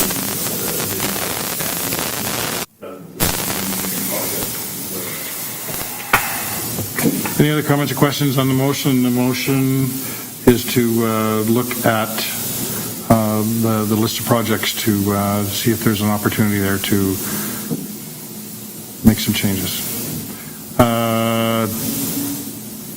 All those in favor? Motion's carried. We're on number 3. Your Worship, I'll bring forward that the proposed bylaw and amendments and background reports be communicated to the public. public input be received until 4:30 p.m. on Tuesday, August 28th, 2000. When you say amendments, I'm assuming that you're referring to the motions that council has made with the concerns about those items. Suggested consideration. Okay. Is there a seconder for that motion, Councillor Nixon? Discussion on the motion. Councillor Sauls. Your Worship, when we're talking about this being communicated out, Mr. Thomas, you've indicated through the public medium of Facebook and the website, that sort of thing. Is there any thought on having a concise, abbreviated report and actually stand in front of the crowd in the community center and say this is what council is proposing to go forward and wanting input from the other councillors? I'm asking now for you to Your Worship, we've provided a background report, and this is what's required by the province. This is the document that the province will judge whether we've done our job properly in developing this, and it will be updated with whatever changes council makes as we move forward here. But I would, if you provide too little information, I think I'd rather point people to the document and, provide a few concise items and say further information can be found here. We certainly haven't budgeted for, the creation of another document that would be, like a public information to be specific to this stage of the project. We've previously done frequently asked questions. We've provided, all of the PowerPoints that we've done previously are available on the website. This report and the background report will be available on the website after this meeting. I'm not sure how much, for the effort of creating another document, how many people would read that wouldn't go directly to the background report to get that information. And give us different input back. Like I can't say that I'm 100% in favor of the full-blown deal. I think people are getting a little bit more comfortable around the table. We've gone back and forth, and now we're looking at fine-tuning. We've done fine-tuning. We're going to be doing some more. I'm possibly doing more. It's a council decision, and that will be information that will be put out to the public, and there is opportunities for input. I think that's all that people are expecting. My own opinion. Councillor Nixon. We have a very good policy that is showed throughout on public engagement, and just line it up against the public engagement policy and see that we're following our own policy. Councillor Nando. I think I know the answer to this question, but I'll just double check. Why Tuesday, August 20th at 4:30 p.m.? Why the deadline for this? Your Worship, that's just to meet the timeline for the special council meeting. So if there's any comments or feedback to council, that council has an opportunity to consider those. So I don't think there was any other reason behind it. I think that 2 weeks is actually a lot of time to consider and bringing this process for the best part of 6 months, I think. We're 2 weeks for people to provide their input at this stage. Many of those people have already provided input that we would expect to receive any further if anyone did. I'm not sure that their perspectives will necessarily change, but it might be something that is the council. Exactly. Councillor Brothers.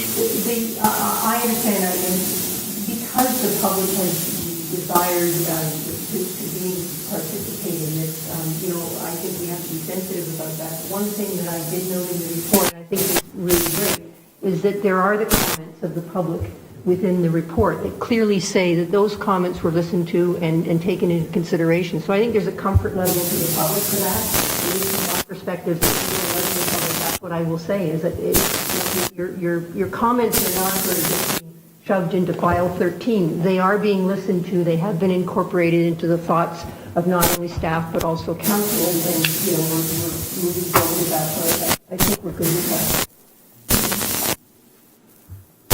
Any other comments? Yeah, Your Worship, I think you and I might be in agreement on this. I am in favor of going out to some sort of obligation.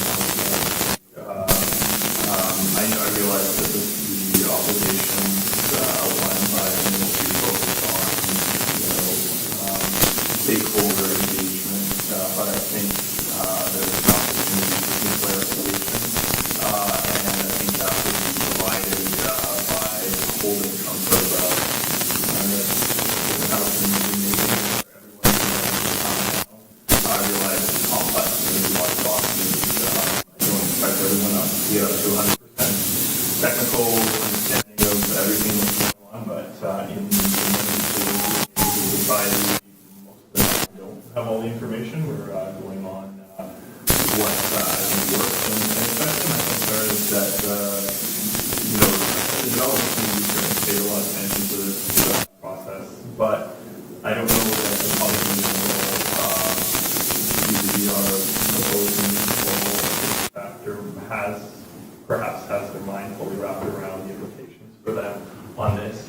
My preference to you is to do this a little bit earlier. I'm not saying that going to college open house is going to be a fun time or a great event, but I do have faith in people in the community come out and provide input, and we have received a lot of input, largely stakeholders, not the public. Again, there is a lot of taxation implications for them and their ability to understand. So I would strongly prefer that, and I don't know if it requires an amendment, but that be part of this consultation process. I was going to, when I had an opportunity to jump in, I was going to suggest that after this motion is done, if somebody wants to put on a motion on the floor to have a public meeting, then council will decide. I see him as part and parcel, but I don't want to jeopardize the body of this motion by adding that kind of an amendment to it. I think it requires a second motion. Now, are we talking about this motion that's on the floor? Okay.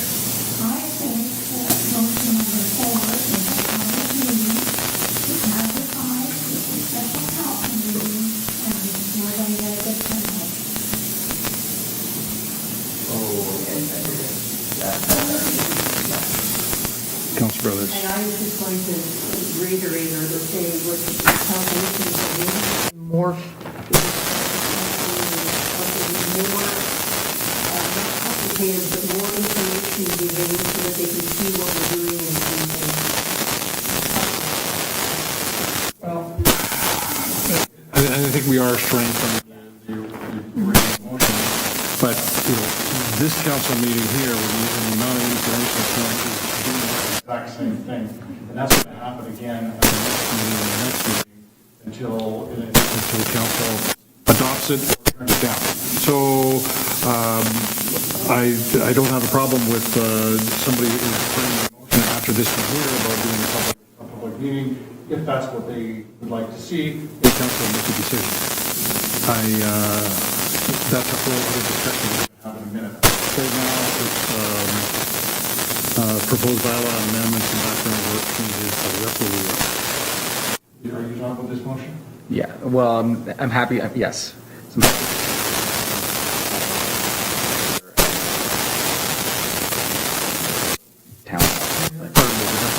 I know. Someone to put the motion on the floor and think they're going to get support. It's awful when you get shut down. I am not qualified to tell people not to put a motion on the floor. There is a motion on the floor that we are dealing with right now. Is there any other comments on the motion that's on the floor? Councillor English. Is 2 weeks enough time to solicit information from the general community? I think it is, me personally. and I agree with the comment, Mr. Thomas, that those people that have been making comments are going to be making comments again. The question is that is there going to be different information? And I think that there will be some subtle changes, but there is a pattern with some people that and they'll stick with that pattern of what they find is acceptable and not acceptable. Mr. Thomas.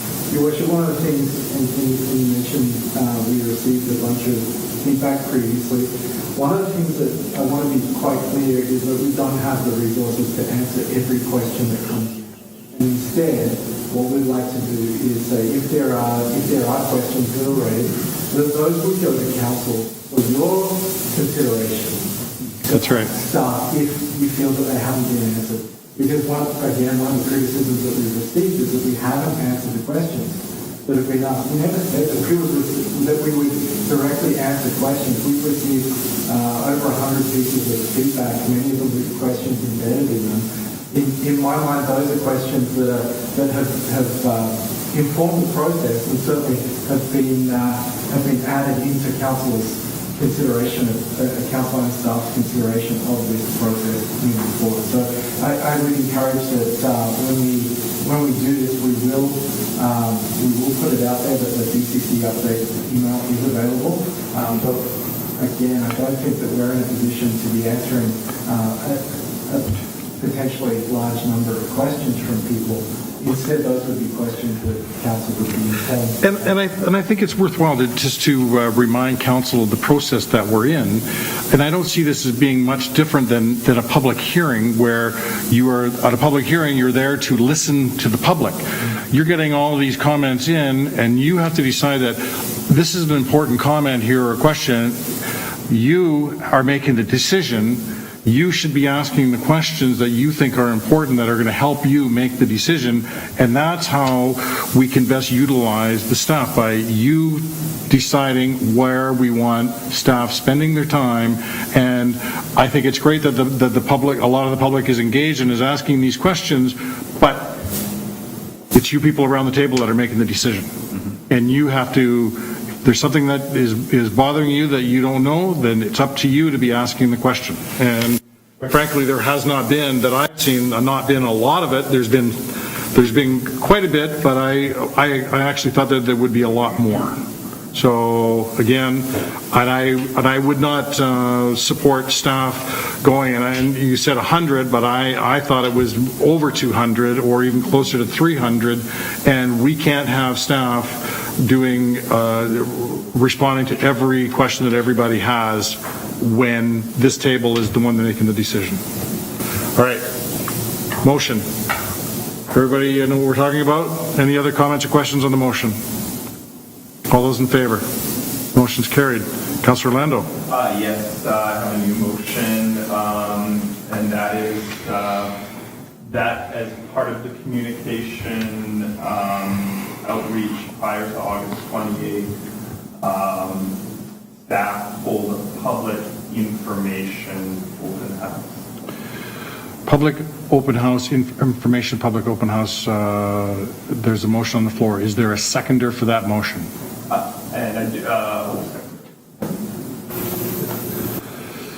For a second time, is there a seconder for holding a public information session? Motion fails for the lack of a seconder. We are on what motion now? Really? Okay. Your Worship, I'll bring forward that a special council meeting is scheduled for Wednesday, September 5th at 3 p.m. Motion by Councillor Sauls, seconder. Councillor Nixon. I was wondering if anybody's going to second that. Is there any discussion on holding a special council meeting on September the 5th? Can we just, in announcing that special council meeting, advise the public of what we intend to do at this meeting in a little bit more detail, so that people, and encourage people to come if they want to see the process and what goes on? Well, in the information session that's going on, I don't know why we can't add in there that council is calling a special meeting on September the 5th, where this input would be put in, would be available, made available to council. There will be possibly be a modified report, and I'm assuming that what we're doing is going to bringing second reading on the table. That's the information that's going out. Is that, I just encourage anybody who has any interest in it to come to the special council meeting. people can come to any council meeting that they want. I It is agree. not going to be a public hearing where we'll be getting into a debate with the public. It'll be council asking questions and of staff. I understand that. I just Okay. want the people to understand that this is an important meeting. If they want to hear what's going on, then they should make sure they come. Councillor English. I didn't bring this motion forward, but I'd like the person who did bring this motion forward to consider a friendly amendment to change the time of this meeting to after 6 p.m. on Wednesday. I realize that it's going to take up some extra staff time, but if we're going to have this meeting and we're inviting the public to come and to listen to what we're doing, we should make this meeting at a time where the majority of people are off work.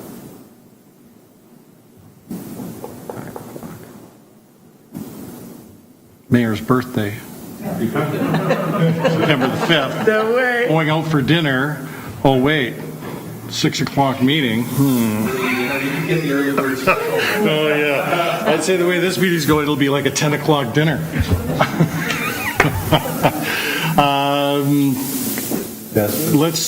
You're going to make, you can make an amendment that you can change it to that time. And if it's seconded, we'll debate the amendment, vote on it, and then it becomes, if it's approved, then it's an amended motion. That's the process. We have an amendment to change the time to 6 o'clock. Is there a seconder for that? Not me. Is there a Councillor Orlando? Discussion on the amendment. The amendment is to change the September 5th meeting to 6 p.m. Is there discussion on the motion? Voting against the motion, speaking against it, I think that there's going to be lots of opportunities for people providing their input through emails, through whatever way they have, and that'll be the information. It's you know, and I don't want to make this sound the least bit disrespectful to the public because it's not meant that way. But you know, today is our first reading, and there is I don't see any members of the public that are here just because of the DCC bylaw. So why would the second reading be any different? If I can just speak to that, Your Worship. Absolutely. I think that when the general population gets this document and starts to go through it, there's going to be a ton of interest from the general population of people that get up at 8 o'clock or 9 o'clock and work all day in their office after 6, and they'll want to hear what we're going to do. Okay. I really believe that the general public will be here for that. See where this motion goes. All right. Talk about the amendment, changing the time to 6 p.m. Any more discussion on the amendment? All those in favor? Against? Motion, the amendment is defeated. Motion on the floor is for calling a special meeting on September the 5th at 3 p.m. Is there any more discussion on that motion? Councilor Orlando. Your Worship, just for clarity, so the special council meeting, we're going to be this is everyone's understanding, we're going to be a second reading. Is that correct? And then the additional public input that's received prior to by the 20th deadline, this is going to be incorporated. There's going to be changes, or we're going to be a second reading with the same document. I'm unclear how the public input up until the 28th is going to be incorporated, or is that just going to be in the package for us to take a look at? Well, it'll come to you like a regular council package, but you know, and because it'll have gone back to the public, there will be reports coming, there'll be information. There may be an option for it to go to second and third reading, because I don't think that we would be looking at then going out and having another public input session, because it all depends on what and of course council can make any decision that it wants. Yeah, I understand the intention is to have second and third reading at this meeting and refer up to the inspector municipalities for review and approval. Yeah, but again, if council is uncomfortable, it can do second reading only, it could do second and third, it could turn the whole thing down. So again, everybody around the table it's your agenda. Councillor Duke. Yeah, well, thank you, Councillor Orlando, for just bringing it up for clarity, because I think it makes sense. Because the bylaw has to have any alterations happen to it, then it will have to be defeated and a new bylaw will have to come forward. Is that not correct? I think it's just amended. You can amend it up to third reading, you can't amend it after inspector approval. Gotcha. All right. Okay. Motion is for a special meeting on the 5th. Any other comments or questions? All those in favor? Against? Motion's carried. Councillor English voted against. Okay. 11A, Councillor. I have a conflict declaration due to the relationship with the applicant. And I'm going to suggest that when you're out is that we will do A, D, and F all one after the other, if that's all right. Okay.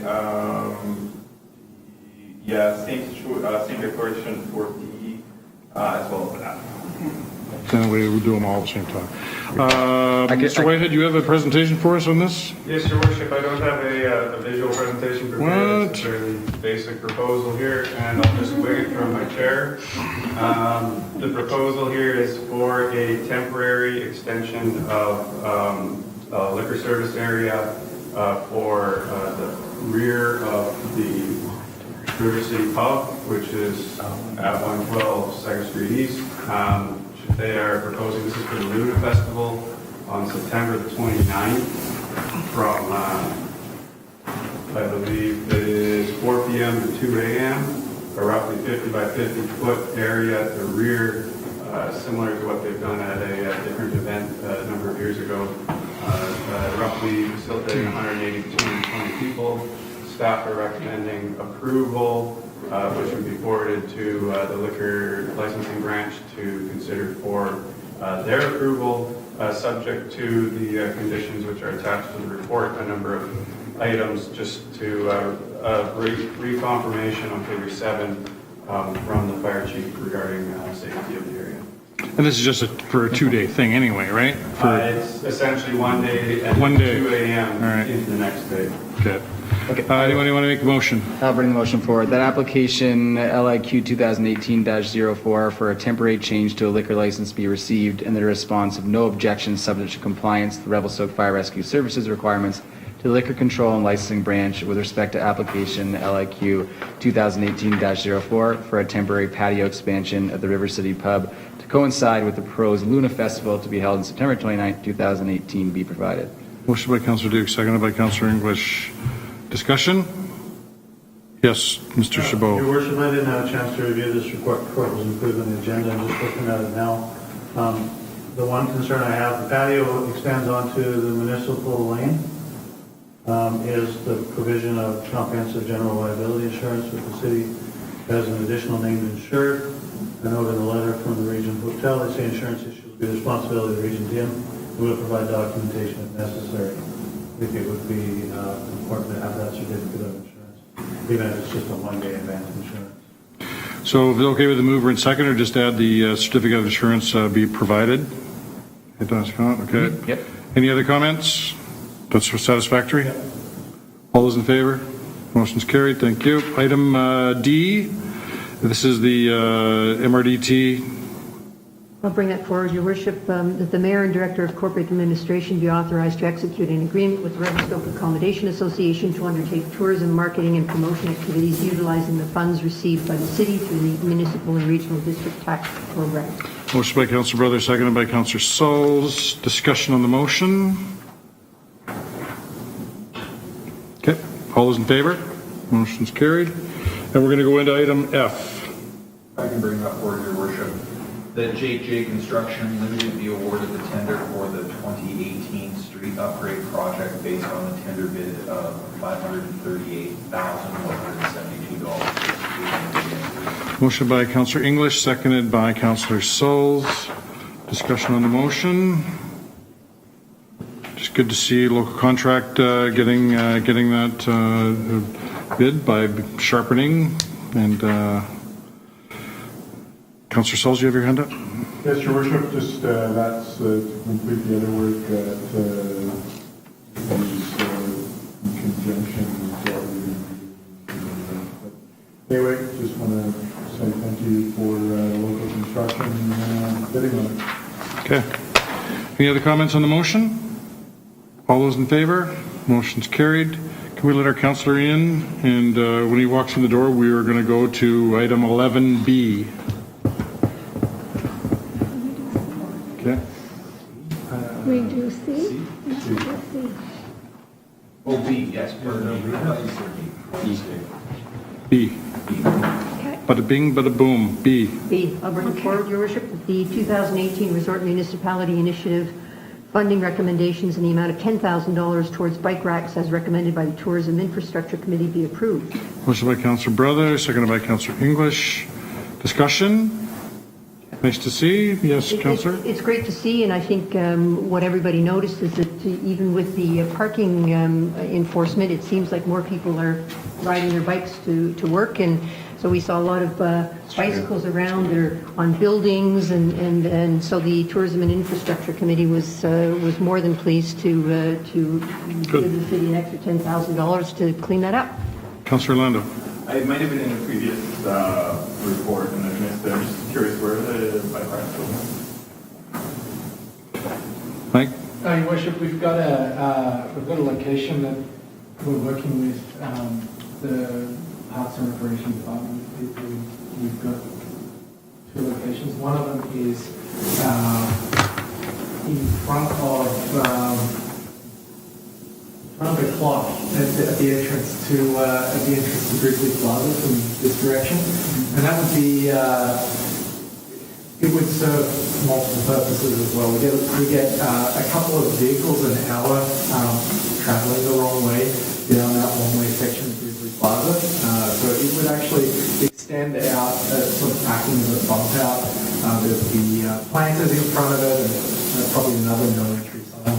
And then behind that, there would be bike racks in there. And I believe we would be able to fit somewhere between 20 and 30 bike racks in that area. So this one just down here has 16 bike racks.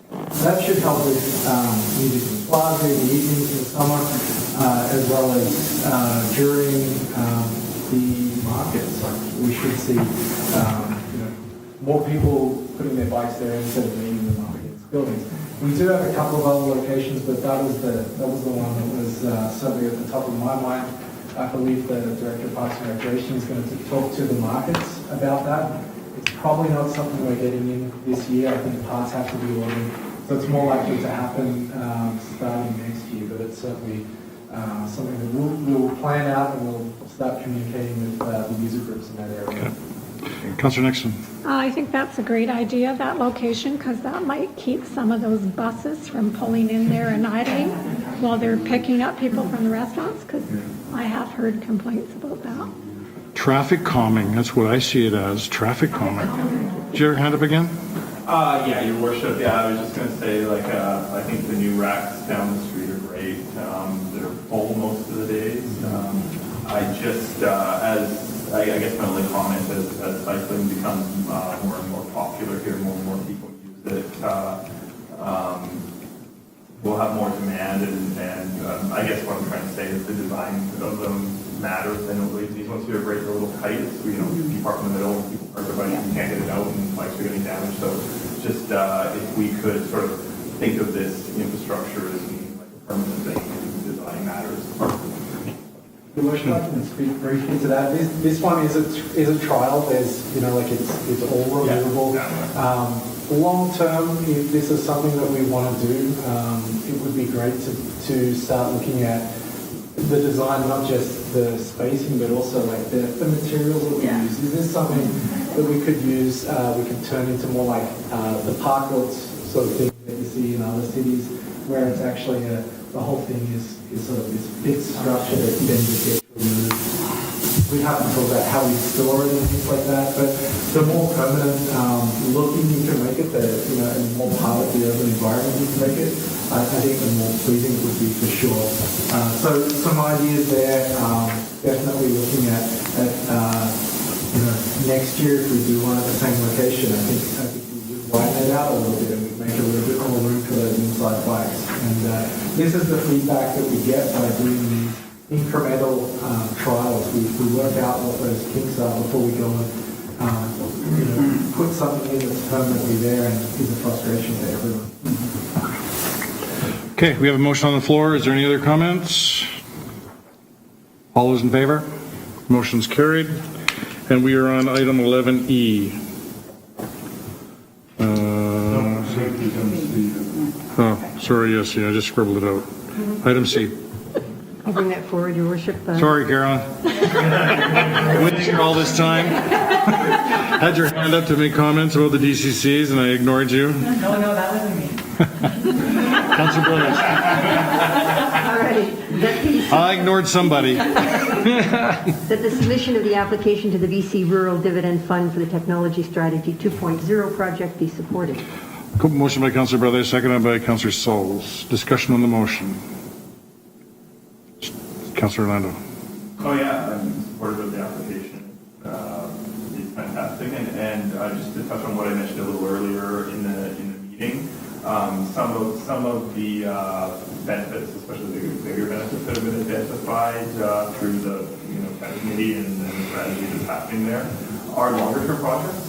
So, and especially the big ones that I feel that are going to have the biggest economic impact take time and take more than a year or two to develop them. So, I would just really like to emphasize my support for the application. Councilor English. Happy to support this. Any other comments or questions on the motion? All those in favor? Motion's carried. Thank you. Now we're on item E. Your Worship, I'll bring that forward. The City of Revelstoke Water Smart Action Plan 2015-2020 dated November 2016 be adopted, and that the Water Smart Action Plan be updated to include the water system. Motion by Councilor Saul, seconded by Councilor Nixon. Discussion on the motion. Councilor Nixon? I'm just happy to see all the work that staff has put into this to bring this forward. And we see that our leaks measurement has improved. Mr. Thomas? Your Worship, I'll just point out there's two main reasons for doing this update. The first one is that we're putting in a grant for the sewer treatment plant, and so one of the things that we needed to show was a water conservation plan. So updating this having council resolution accepting this report from the Columbia Basin Trust that was done under the Water Smart initiative certainly helps towards the grant application that we'll be submitting in the next month. The second part is that as part of our existing grant that we have with the Big Eddy water system is that to receive more than 75% of the funds from the province and the federal government, we do need to have a water conservation plan for that utility. The other piece is an asset management plan. So we're working on those two things, but we figured bringing this water conservation strategy to council and then asking for an update to the strategy to include the Big Eddy water was an opportunity to bring this forward and highlight it. Good, thank you. No, good job and nice to see. And I think this is one of those things that people are expecting. We're meeting those expectations, and the numbers are showing that people are respectful of treated water, and they know that it's a resource that costs money. Councilor Orlando. Yeah, Your Worship, my iPad just sort of crashed. I had the numbers right in front of me. I don't know, but I think it was 10 or 12% this year reduction over 2009 or last year, I should say. Anyways, my point is there's lots of good news. There's progress. There's improvements being made. I just didn't want to gloss over that we're doing another plan and a report here because if anybody who has the time to look at the report, take a read through it and see that we're making measurable progress on water conservation. Any other comments or questions on the motion? All those in favor? Motion's carried. Thank you. Finance. Your Worship, I'll bring forward that the report from the Director of Finance dated July 23rd, 2018, titled Annual Debt Management Report, be received for information. Motion by Councillor Nixon, seconded by Councillor Sauls. Councillor Nixon. This is a good news, but stay tuned report because We're currently not borrowing. We have some local service area borrowing for the Big Eddy Waterworks and for the Thomas Brook neighborhood that came into the community. But I think with some of our big projects moving forward, we're probably going to be looking at some borrowing for definitely the sewer works. But the trend is going in the other direction, which is nice to see. And we're no longer borrowing for paving roads. Our 15-year financial plan has fixed that, so that's something to celebrate too. Councillor Orlando.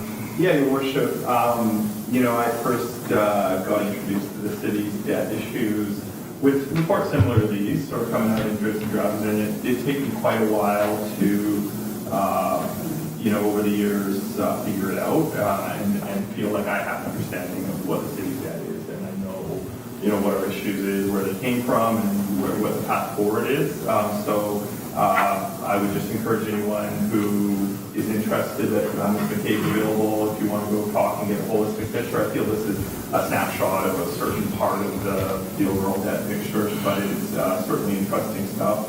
I kind of feel that a lot of people were like me at a point in the past where you sort of bits and pieces of information, but you couldn't really put it together. But once you get that understanding of where everything is, it's not such a scary, it's not scary or mystifying sort of issue. It's definitely something that is manageable. I think, and I can't remember the number now, but I think our reduction this year over last was like 705,000, somewhere in that area. I know the mayor put me on the spot at the Chamber of Commerce lunch for that number. I didn't pull it up, and I know it now, or a similar number. But yes, just so if anyone has interest in just sort of more in general sort of public statements, I'm happy to talk about it, and I'm sure all councillors and staff are as well. I was just trying to deflect myself from being on the spot and passing it on to somebody else, and unfortunately you were there. Councillor Nixon. The other part of that teeter-totter that is something to celebrate is our reserves have really gone up as well. So good work, staff. Any other comments or questions? I also want to congratulate Tanya and our consultant that I think have made the whole financial picture a lot more readable, understandable, and I think that that's even more important that because it's more people are able to look at it and get an idea of how we're doing, and the comparables are good. So I think that we are on a good path. It's just a matter of the next council keep going in that same direction. Any other comments or questions on the motion? All those in favor? Motion's carried.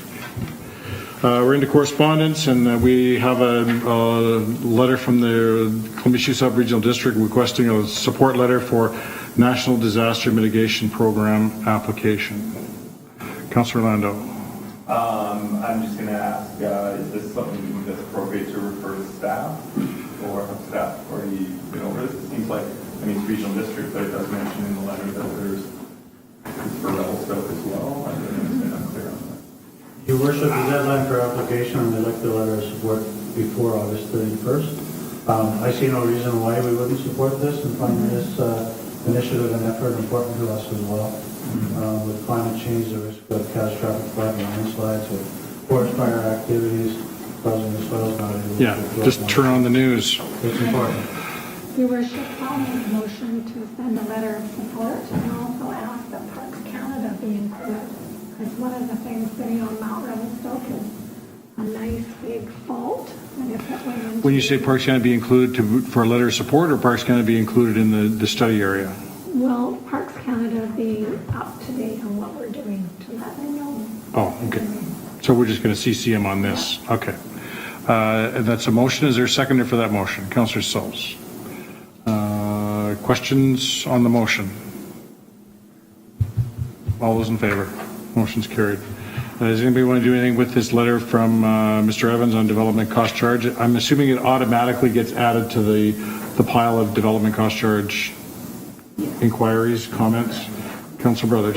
I just want to say that I hope that Mr. Evans has had an opportunity to see this council meeting, to see that some of the concerns that he has raised in his letter are being addressed, and we are dealing with these things and as best we can. Yeah, and his comments along with the 30, 50, 150 other people that have made comments. I don't see any other action anybody wants to take. We're in the communication, the Ministry of Environment and Climate Change, the Air Quality Monitor letter and response. Councillor. Your worship, I understand that Klobuchar is going to talk to the minister about what their reasoning is on not allowing us to come here. And I believe at UBCM we have a meeting with the Minister of Environment slated, do we not? Do we? Not going to call, your worship. I think we did request, I'm not sure if that came back. We're going to talk about conservation officers. Yeah. That's where I thought we were having that's what the meeting was for, but, all right. No other action required on this. Questions from media? What? You're all that? Looking for a motion to go in camera pursuant to section 90.1A and C Community Charter, English, Orlando. All in favor? Motion's carried. 4 or 5 minute break while Fill up your drinks. I go for a DCC.